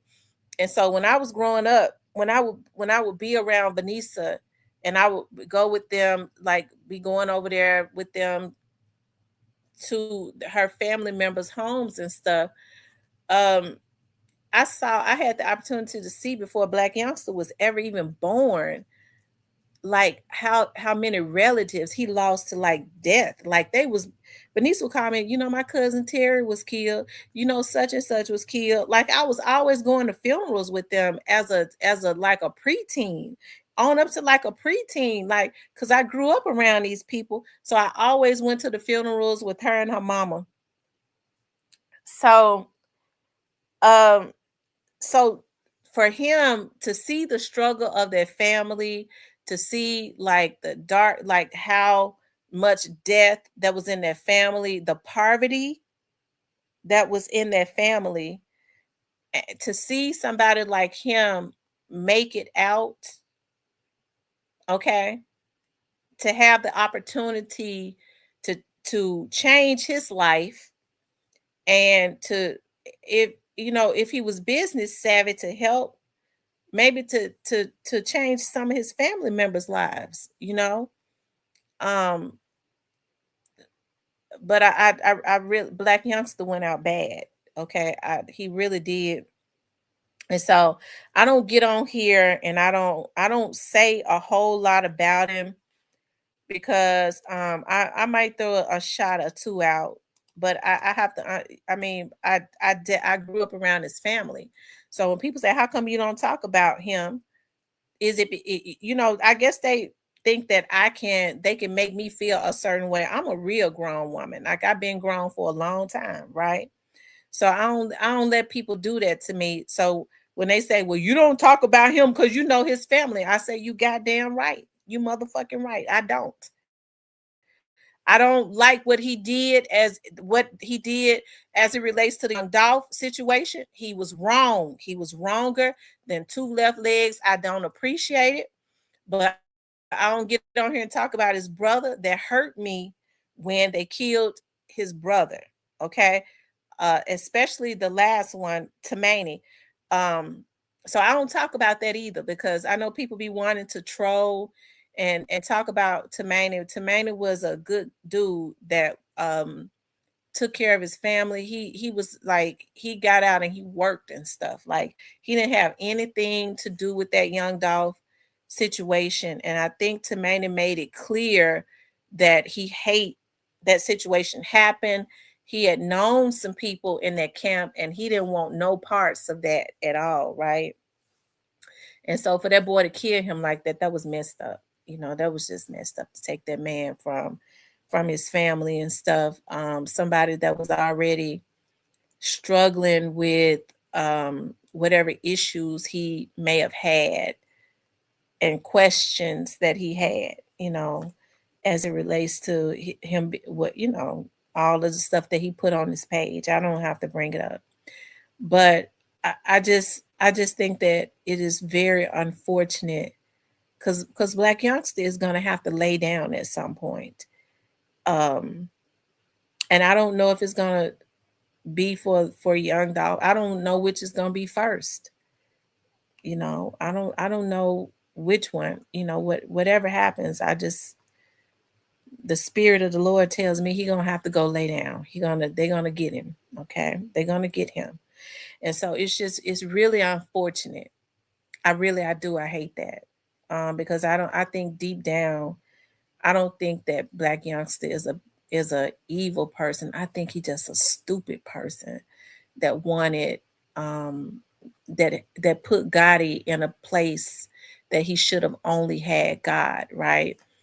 Um Black Youngster was funny. They could have got him into movies, comedy movies, all of that. You know, when this stuff happened with Dolph, now you see the dark cloud over his head, his eyes are dark. You know, people can say what they want to. Venice and them are very close to Black Youngster, okay, and they have the opportunity to see as a family more things and know more things than you all would know, and so Venice don't get on my show as much anymore because you know she'll just let it all out. And as my friend, I don't want, and I don't think she cares, but I don't want her putting too much stuff into the atmosphere that could, you know, get herself hurt as it relates to Yo Gotti and stuff. But anytime you hear people's family members, you saw his auntie was on the show. That's his damn mama's sister. I don't know how these bitches on here think they supposed to know more than them. So if they sit up and say that if they sit up and say that you know what Yo Gotti did, you know, manipulated him because he wanted acceptance. He was so grateful to Yo Gotti for giving him the opportunity to make some money, but you don't go and ruin your life for a man. He could have, if he had kept going, he could have made the money anyways. And so now he's put himself in a position where at some point they gonna come and get him and he gonna lose it all because they're gonna make him lose it defending himself and then he still ain't gonna win. He just gonna be destitute, right? And at some point it's gonna happen, you know, and I hate that because but everybody has to pay for their sins. And I say that and from a standpoint, I hate that because I've seen all down through the years what his family has gone through before he was ever even born, the type of circumstances and poverty and stuff, as I said, and you know he's lost his brothers, which had nothing to do with the young Dolph case. You know, I was trying to tell folks that, you know, I guess because I guess some of these folks know more than me. I done grew up around the family my whole damn life. I guess they know more than me too, right? You know, I grew up around God and them, bitch. You don't know, no, you don't know more than me. You could never. Okay, you could never, because it's a lot of stuff I don't say out of loyalty. And she probably wouldn't even care if I said it. I just ain't gonna say it. But they've got on here and said enough to let y'all know that they know that he used him. That Black Youngster knows that he used him. But Black Youngster gonna have to lay down for his sins because he's too stupid. He's made the wrong decisions over and over and over again. It's just I don't know what to say. other than your sins will find you out. And that's all I got to say about that. You know, your sins will find you out. And at some point, they're going to come and get him for one thing or the next. And like I said, these young dudes are going to have to stop doing anything for money. I've said this so many times. Like, even before I started working for the feds, I would do contracted work. And I get the opportunity now to see things up close. I don't know how these dudes ever think that they're gonna win. Uh, you know, I just don't. I don't know how they think they're gonna win. I would never want to go up against an entity, because I know a lot of people be thinking that Yo Gotti is God, but I would never want to go up against an entity that cannot run out of money. The federal government don't run out of money. They don't. You don't ever see them televising any of the federal cases or anything like that. A lot of times they drag out and they drag out, and I'm glad that they don't. It's real dirty up in there. Okay, and you are not going to win. Okay, you are not going to win, because if it starts to drag out too long, they'll find ways to sanction your account where you can't even spend no money so that they can dog walk you. Now, who would want to go up against an entity like that? Okay. So, anyways, yeah, at some point, I guess Yo Gotti, he got him houses overseas and stuff. I guess he trying to make his way to Bali, Bali, or whatever they call it, well, whatever Russell at. I guess Russell got a hotel room for him. Y'all know Russell got running a hotel over there, so I guess he got a hotel room over there for Gotti too, because they're gonna sooner or later. I just don't think that the federal government is gonna be satisfied knowing that Yo Gotti and whoever these other people were paid for that damn hit, and they out. Okay, I don't. I think even more so, more than Quet, Cornelius, and not Straight Drop. Straight Drop been in so much shit, y'all. Not him. I can't even add him in that. But even more so, more than Quet, more than with his stupid bald head ass, because he's stupid too. Because I get so damn tired of these old ass men sitting up making all these badass decisions. They sit up, got kids and stuff. Um, and old as dirt and making all these damn crazy badass decisions. But even more so, more than him, than Charlie Brown, blockhead Charlie Brown Quit, and Cornbread, not Straight Drop, y'all, not him. And y'all know what? It's a sad thing, because I don't get no pleasure out of, like, Straight Drop his. I get to wondering. I believe Straight Drop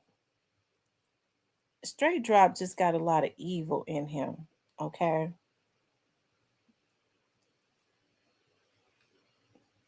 He got a lot of evil in him. Mm. But they wanted God even more so, more than them. And I'll just say that.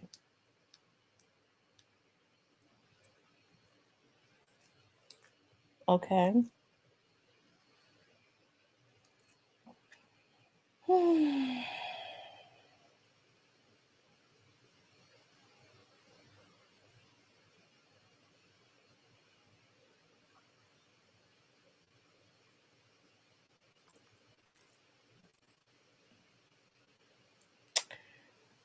um, but Will gotta get away. No, I know a lot of people say I don't want nobody to kill him. I'm not evil. I definitely don't want that. But I do want him to go and pay his retribution to society for what he did, because um he didn't have to um, put the money up to have that young man killed. And that young man, I'm talking about young Dolph. Okay, so he gonna have to pay for his too, his part. He gonna sure get to know who God. Yeah, he gonna get to know who God is. I think Black youngster definitely grew up in a family that he knows who God is. That's why I don't really understand why Black youngster put um Gotti in a high place that he should only have had God. And God says there should be no other gods before me, and so he's gonna have to pay for that. I think he's already paying for it with the hurt and pain that he's going through, knowing that he was used. Now, what's gonna happen is when when it's evident of them getting close to getting Yo Gotti, he's gonna go and he'll start showing Black youngster affection again, so that he can see Black youngster so misled. He didn't even realize that when they was having him after young Doc was killed, everybody knew that Yo Gotti and them did this, right? And everybody else that was involved too, right? So what they did was they was letting Black youngster put out them videos because there was a lot of emotion and a lot of hurt and pain when young Doc was assassinated. The emotions were still high. So they knew somebody was going to have to go. It reminds me of when they took out Tupac, and Gene Deal says Puffy knew that somebody had to die. So what they did was they was gassing Black youngster up to diss Dolph, and they let him put out that song. What was the name of that song? He was at the graveyard and all that. They let him put that shit out, and therefore all of that negative energy could be directed at him. Okay, he was the one that was expendable. So take the even though everybody know my brother was involved, we'll use him as a distraction because he already knew it was a lot of dudes that was around young Dolph that had money, right? So if anybody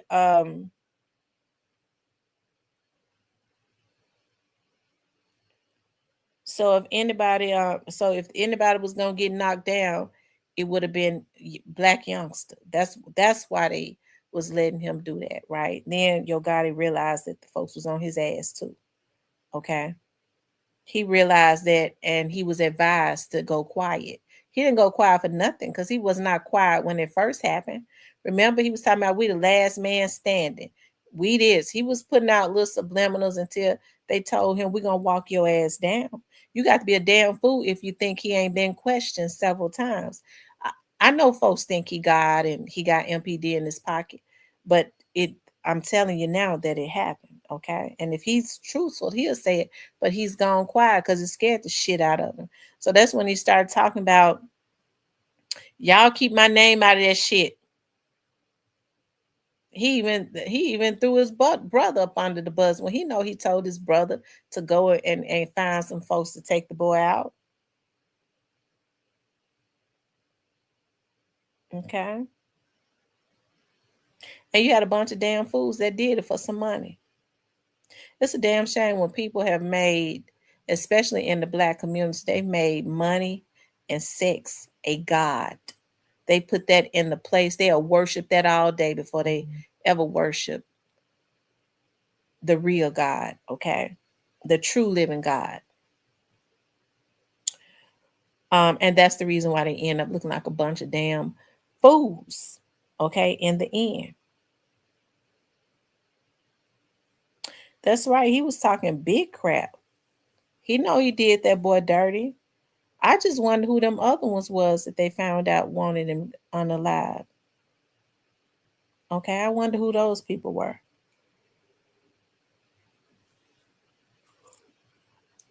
I think I need to start exercising. Every night around at 8 o'clock, I start getting sleepy.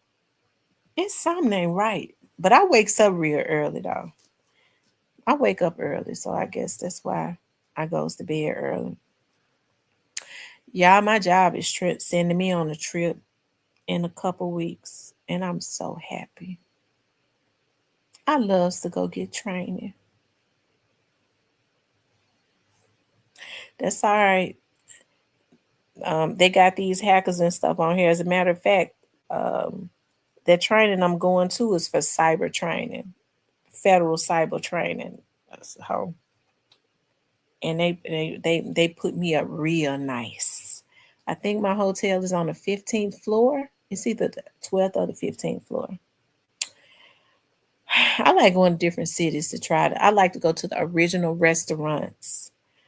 Um, I like to go to the original restaurants that are not in my city. So like those restaurants that are, it's not chains in every city and you can only go to that particular city. That's the restaurant I'm gonna go to.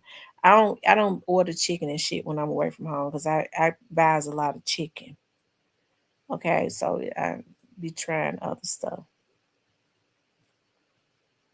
I don't eat hamburgers when I'm away from home. Um, let's see. He says it's Lambert and Evelyn who they found out who they find out to gotta be them. You're going to start hacking after the 7th.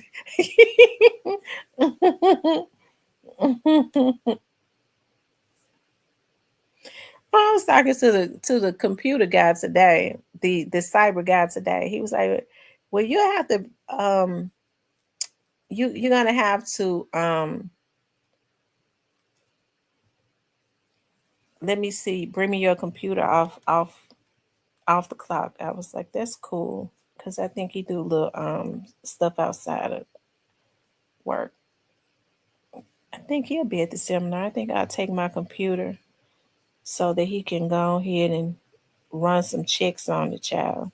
I'm sure I got a lot of security breaches and stuff that's going on. I don't know what they think they're gonna see in my computer. It don't be none going on. I plays the Oregon Trail. That's my favorite game. Okay, you got to be a damn fool to want to see that. It helps me to relax my mind playing the Oregon Trail. Um, mhm.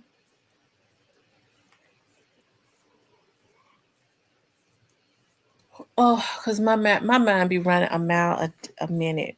Yeah, I've been doing so good in class. I've been passing my legal classes with flying colors. There's some federal attorneys training coming up. I told them I want to be in the class. I want to go to that class. I know it's the attorneys class, but I want to be in it. I like listening to the new laws and the new prosecutory shit that they have going on.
Okay.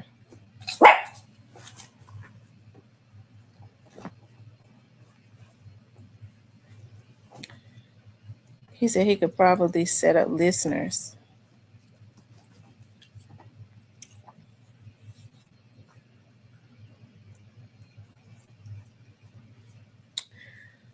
Um,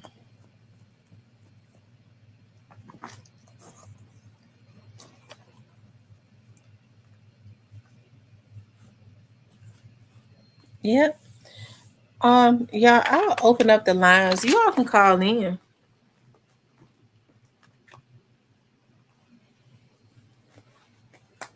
I'm gonna open up the lines for y'all to call in.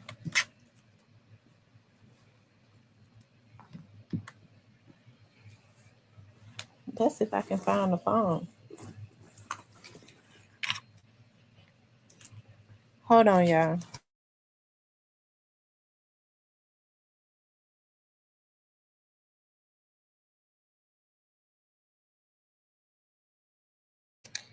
Oh, never mind. The phone is dead.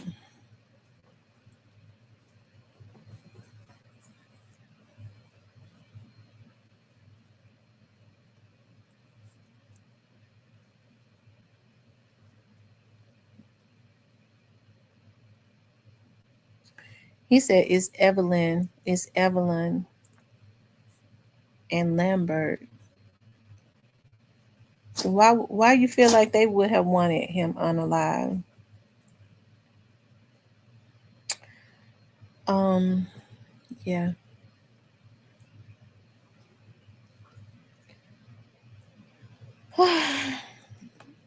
Now listen, you all. For those of you all that are that's in the chat, just based on like all the time that y'all have heard me on here, let's just say I decided to go on and go to law school because I am gonna go. Um, I don't want to be a defense attorney, but let's just say I decided to be a defense attorney. Would you all hire me to represent you in the courtroom?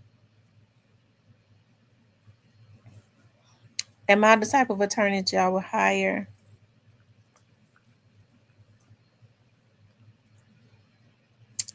Y'all make sure y'all hit the like button for me, okay? Make sure you guys please like, share, and subscribe. Please like, share, and subscribe, okay? Y'all could put some questions in the chat, though, since the phone is dead. Y'all could put some questions in the chat, and I will answer them.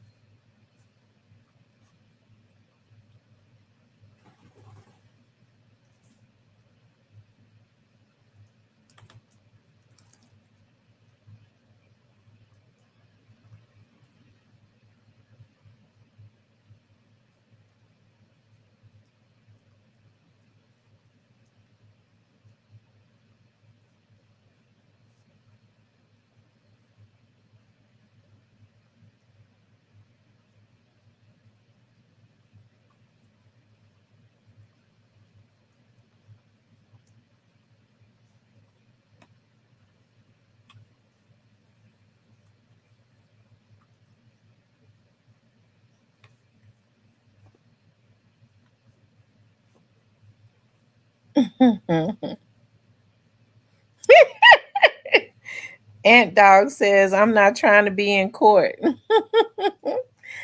um, Gigi said, I might be too expensive.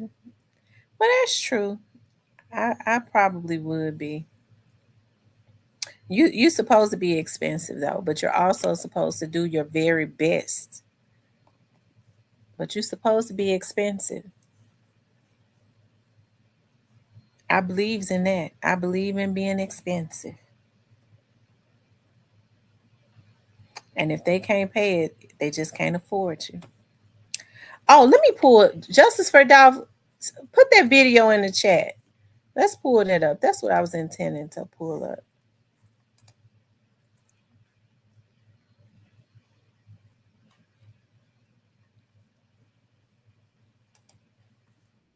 Oh, let's look at this, y'all.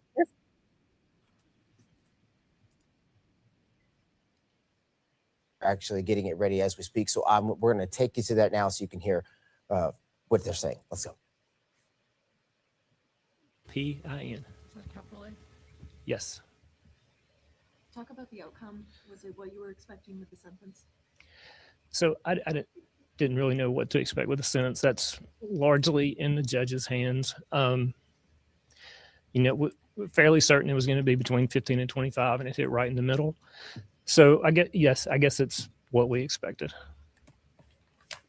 The sentences be served consecutive or concurrent? They are concurrently. And anything on parole? I know they didn't speak about that. Right. So this crime occurred before the current law.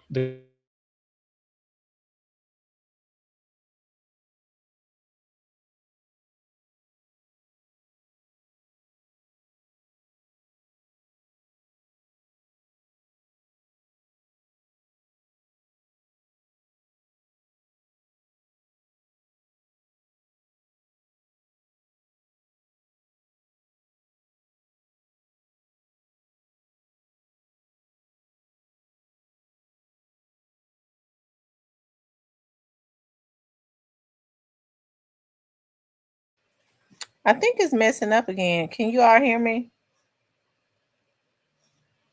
She said somehow my comment. What comment was that, Ashley?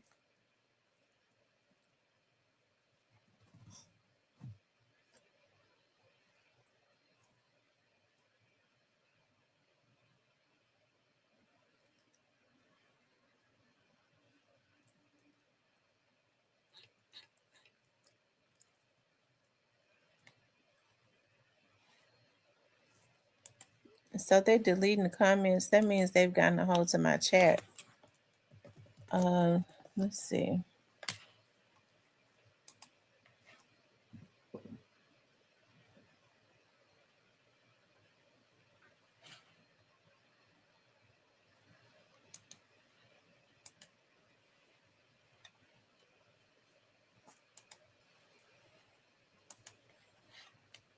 I'm trying to see if I see where it says somehow my comment was deleted.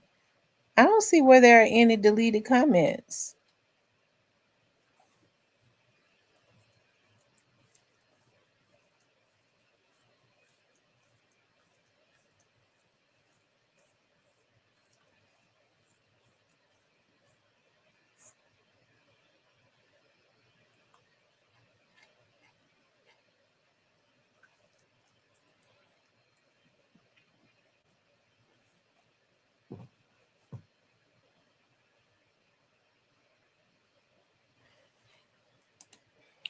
Oh, um, oh, okay. So I know what I wanted to show that video. Stop, boy. Let's see. So y'all, what I'm gonna do is from now on, when I give updates on Cornelius, and if I get updates on Howard Barnett, I'm gonna put it into my platinum. I'm gonna start putting it into my platinum membership. I'm gonna start back doing my membership to keep you all updated on what is going on with those situations when someone says something, when someone tells me.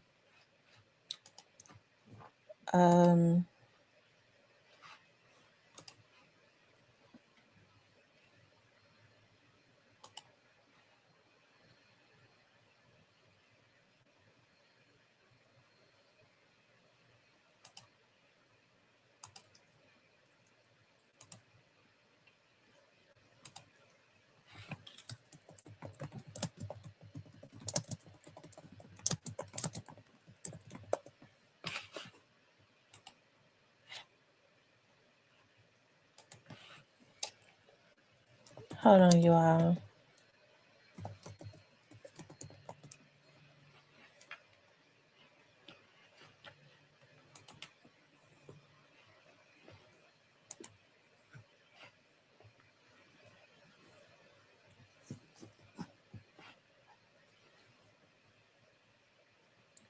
I don't see it. Justice for Dolphin. I don't see that video. Move. Get out the way. Move. Get out the way. Let's see.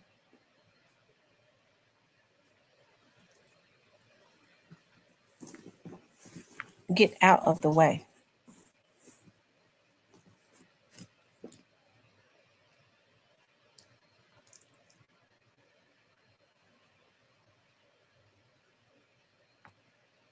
Oh, here it is, Justice for Howard.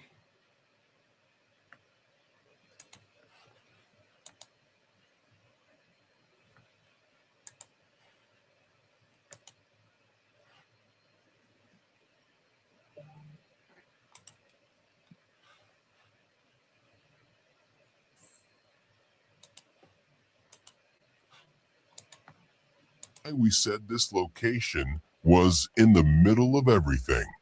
Federal institution. Didn't we recently cover Hernandez, Govan federal snitching paperwork? Well, guess what? Him, T-Rex, and others were on the lockdown down there. I was told by somebody about that institution and how people would be familiar with that area just because of that correction center. Well, this was period about 3 to 4 years before Howard's disappearance. I find timing and location very important, proving Rat Boy Govan knew the area when they were plotting on poor Howard. Also confirming what Mr. Barnett said, that is a well-known area where both Trella Mafia and the Memphis crew take people and get rid of them. Trella Mafia knew about that area because Govan put them on the game. A lot of people burn a lot of things in that area, from grass to wood to large waste, and so on. It would never be suspicious down there if anything is burning, right, Govan? And then somebody said something brilliant to me. If that car was burning at night and trees covered the view of the actual fire, nobody would see smoke at night. Why? Because Govan and them only burn cars at night for that exact reason. Right, Quet? If I was going to make a lucky guess, Marcus has purchased that van at an auction, but could be a... It's something because, you know, I do believe that Cornelius had a story recently about about the car being burned up and where it was to be taken to be burned. I think the location that he told them that the car was supposed to be taken to be burned piqued the interest of a few people. Another Howard's partner. The signature I just leaked is one of the biggest clues of Govan's green light and assistance after the fact.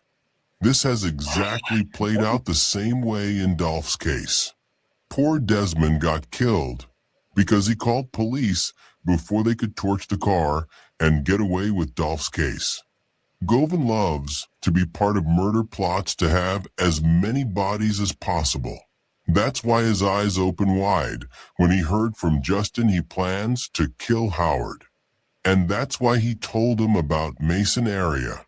Did you all see how Cornelius said in court how Govan told them to torch the car? This not only proves it for Dolph's case, but also for Howard, because I got that confirmation at the same place. Another thing Mr. Barnett mentioned was Howard's belonging, because dogs can really help find his remains. We will contribute our educated guess, where Howard could be in a minute. Did y'all hear this? Lil Shara Wright blocked the entire family after the incident on social media, screaming guilty and hiding some shit.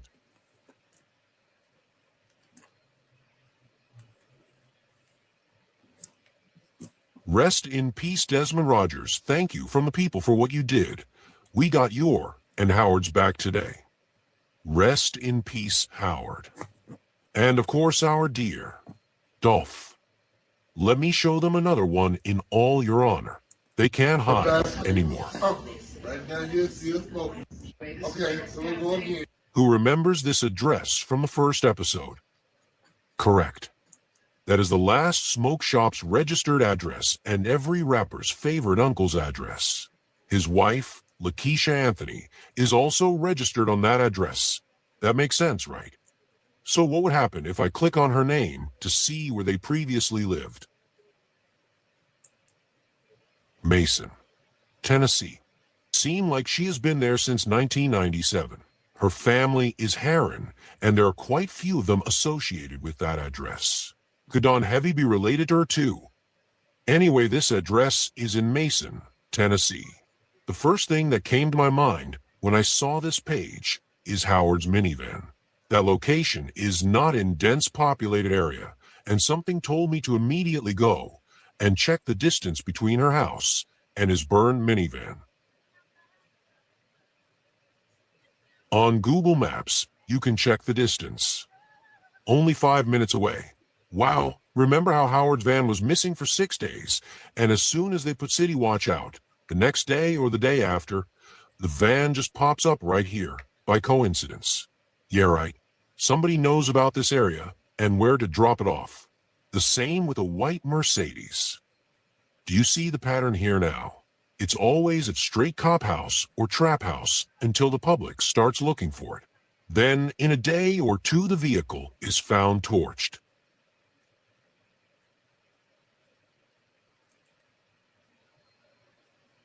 From the satellite point of view, you can see even better how close these two locations are. We could say two fields between that are divided by a streamline. Howard's van was found on the bottom location. From aerial view, you can kind of tell the property lines. It seems like the car was found on the brown square or by the streamline or in the green area north from it. Howard car could have also been kept at her house those 6 days, and at night they drove the car a few minutes to the first farmer, torched the car, and left. This makes me think that if I would make a guess where they left Howard was in the almost opposite direction of the minivan. If I was police, I would look here first. Look at where they found phone, right by Straight Cop's house. This is the distance with and without going around following the roads. Let's take a look at this from the Google Earth point of view. This area right here would be farmer's property where the minivan was found.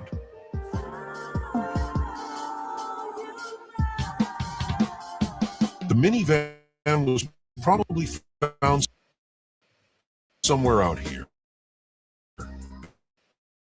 Because if they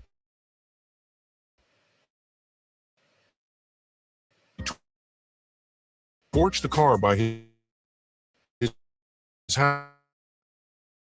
house, he would have called the fire department.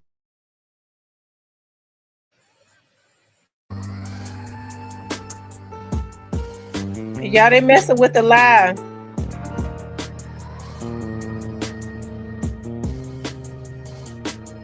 This right here is Lakeisha's house in question. First property to the right of the Hopewell Baptist Church.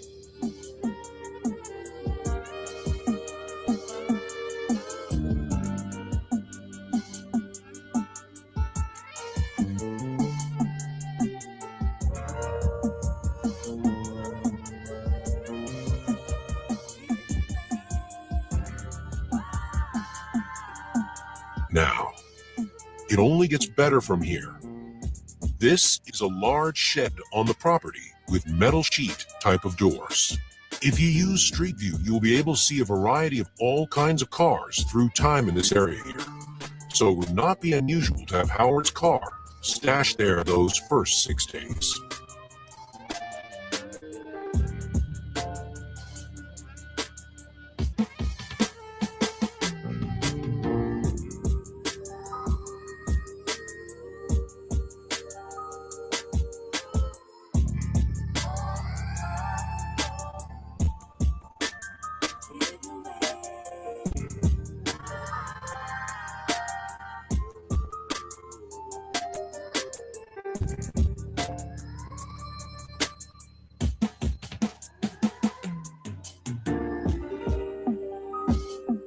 Again, this is where the car was found, and this is where Lakeisha Anthony is found. Let's take a look at something here.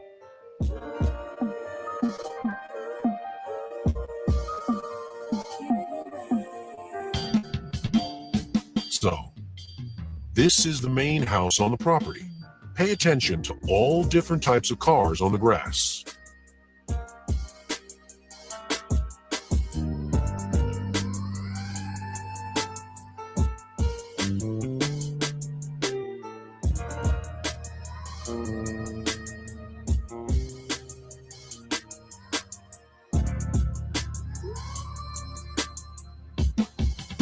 Back to the shed. Please pay attention to the metal sheet door.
It is just something spooky about this shed.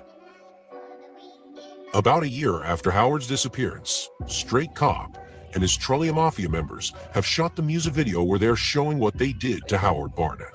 Straight Cop has named the song Letter to Ops, which is a message to their new enemy paper route empire, showing what they did to their own crew member, so the enemy can only think what will Straight Cop's crew do to them. What do you see in background? Yes, metal sheet door.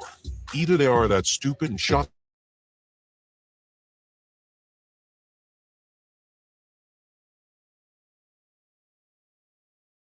made sure scenes featuring when they are outside was recorded in Orange Mound. The other half was recorded either in the same shed or at another location representing the shed as a subliminal. These type of doors would not be found in the cities. They would be usually on the large farm shed, just as the one I showed you. Govan. Are we going to tell people who paid for this video? Check out Daryl Smith, one of the highest ranking Trollia Mafia and Shada fam members. Little Rashad, Felix, and more are all part of this video. To elaborate, on the right in that red hat is Daryl Smith, one of the people who would for sure know details of Howard's situation, being one of their gang leaders. As you can see on the picture, he was part of the video shoot, subliminally telling the world what they did to Howard and being one of Dolph and Paper Route haters. Also in that added picture down the middle, you can find him in the same studio same weeks when Straight Cop was recording his music back in 2021. Of course, little Shara Wright Jr. liking that picture, because she was probably in the studio that day with all of them. Now, TZ and Justin were very, very close to Daryl and his brother D'Angelo. D'Angelo is real crazy, which would qualify him to do some wild stuff to Howard.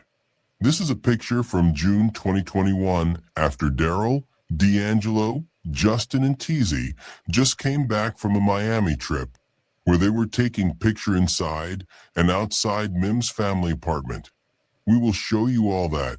Don't go digging, sit back and relax, because Justice Fordolph wants people to get the full story the first time, without goofy breaking news. Don't even talk about it until I get to Miami trip and them. I got so much materials on that one. Anyway, we were going to give a pass to brothers Daryl and D'Angelo from the documentary, in respect of somebody we fuck with. However, since that goofy seizure dancing circus act NLE Choppa pulled a play and was playing a serious game on Dolph Kids, he has earned their spot back in the documentary. without holding back. Daryl is one of Shot Fam leaders as well. That gang and Ellie is clouching off. Congratulations to Daryl and D'Angelo, you have officially made the documentary since the music didn't work out. This story about participation in plot against young Dolph just might do it. Over there in that red shirt is yo boy Rashad Hill Sanders, one of Justin's closest crash outs. He was part of Hit on Paper Out Woo and overall entire plot on Young Dolph and his artists. Keep an eye on his story in the documentary too. He can thank that federal informant Govan for making the documentary without holding back.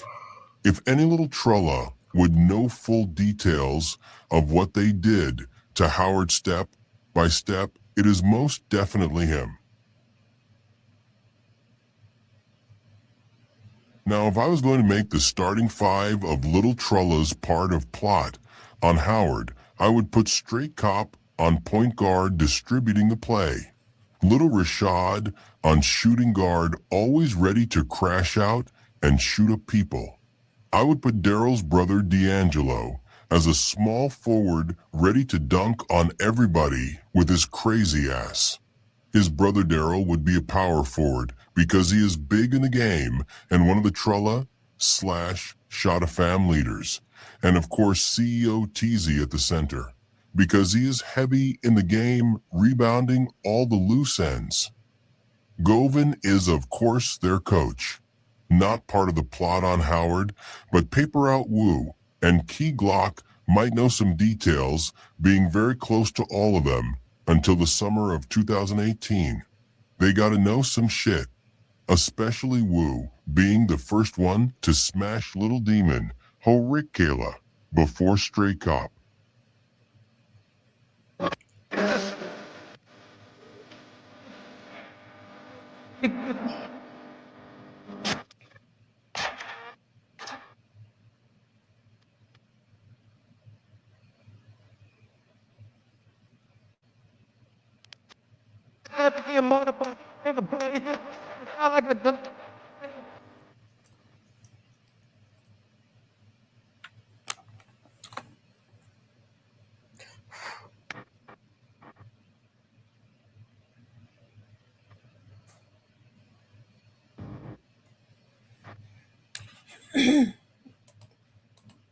Okay, y'all. Now they're saying, and this is allegedly, that allegedly in this video, allegedly Straight Drop is what's the word that I'm looking for? Reenacting what he allegedly did to Howard Barnett. Allegedly. He's reenacting what he in this particular video. Allegedly. I don't, what had happened to Barnett.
Oh, Lord Jesus. It was just something about that did something to me. anyways, you all listen. It's really sad, that people do things of this nature, and um, I'm hoping and praying. I don't know. It's a lot of stuff just going through my mind. Because my friend did make a little mention about them, where the point of where they forced him. They took him by force. Um, so I don't know. Sometimes people um, sometimes people start giving information after years have passed. I don't know if that's what's going on, but I think it's really sad, all of the events that have happened. People losing their lives, and it's just really sad. I certainly don't know um, what happened to Howard, but it does seem suspicious. What definitely his death is. I mean, not his death, but his missing persons case is definitely suspicious. But I'm just saying, like, a lot of the people that was around him, um, that seems suspicious. So um, I'm praying for peace. I thank God that they're revamping a lot of stuff in the near future with MPD.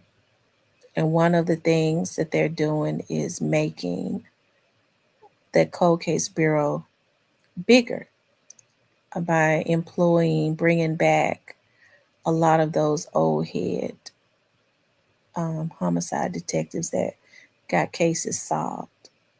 And I think that is a good thing. Um, I do believe, hopefully, when Chief Davis leaves, that the relationship that they have developed with um, partnering with the federal entities, they continue that.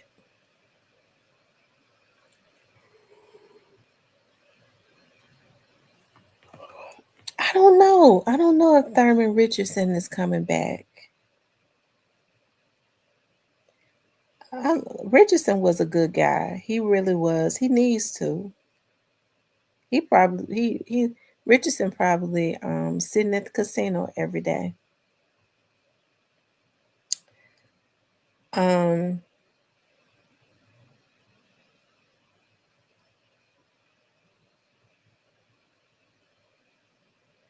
he probably sitting at the casino every day. They love the casino. He and his wife. Anyways, y'all, I've been on here long enough. It's 8:30. I don't know why I be getting so tired. Y'all know Auntie be getting tired. I got some homework I gotta do. I will stay on here with you all longer. It's these winter months because I've been taking my vitamins and stuff real good. I be having energy in the daytime. I just be tired at night. So um yeah. Any more questions before I get off? Anybody in the bushes? Anybody in the bushes?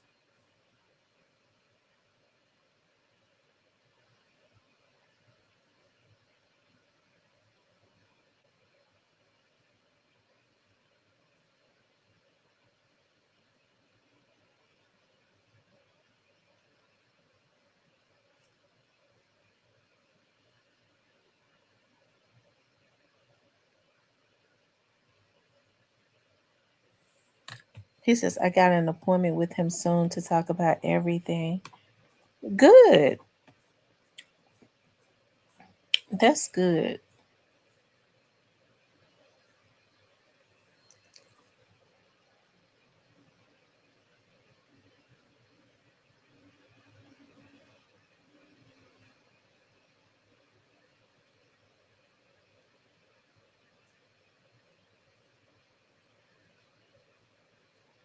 Anyways, you all, I'm gonna have to get off of here. I'm really tired. I have some more things to do, and I need to get ready for. I need to take a. I'm ready to soak in. I am such a. I love the spa experience. I love to soak in the tub with my bath bombs and my oils and stuff. Y'all, I'm gonna tell y'all something that I did. I used to always buy these bubble bath from these bubble baths from the container was of a it was in a bear, in a little bear, right? I tried it one time. I fell so in love with it. Like the aroma of the bubble bath, it was like no other. Like it would have the whole house lit up. So I used to, they was expensive. So I would, when I would see them at like Marshalls and places, because it was I was at Marshalls and TJ Maxx. I would try to get me a couple of them because they was expensive. So they stopped carrying them.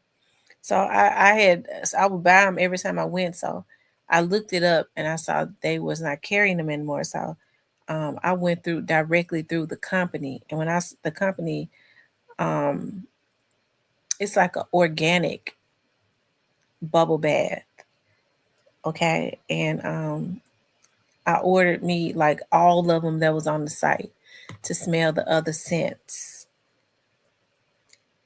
and I love it when I run my bath water and put some of that in there. I'm so weird. I'm weirded out because I have like these um um ball things. I forget. I don't know what my head. I forgot just that quick. That bath bombs. I like to throw them in my bath water and watch them like fizz out all over the tub. I just love the spa experience in the bathtub. And when I get out, I falls out and go straight to sleep. Cause when you smelling all that lavender, all of that aroma, it helps to relax your mind and all of that. I even spray lavender on my pillow at night. It helps me to sleep real good.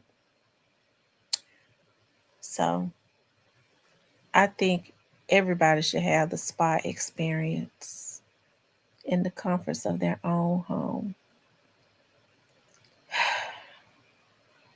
Anyway, y'all.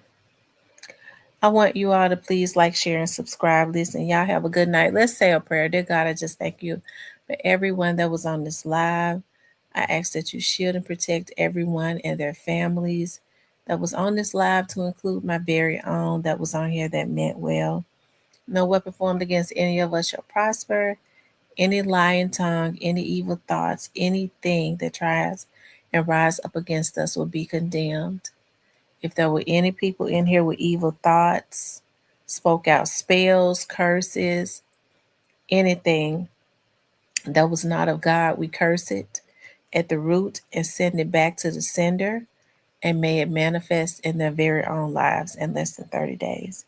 So each and every time you have an evil thought about me, any of my subscribers that mean well, any curse that you try to speak out is spoken out on you. So you better be careful about who you put your mouth on. Anyways, you all, I love you all. You all have a good night. It has been an absolute pleasure to be on here with y'all. I love you all. I'll talk to you later.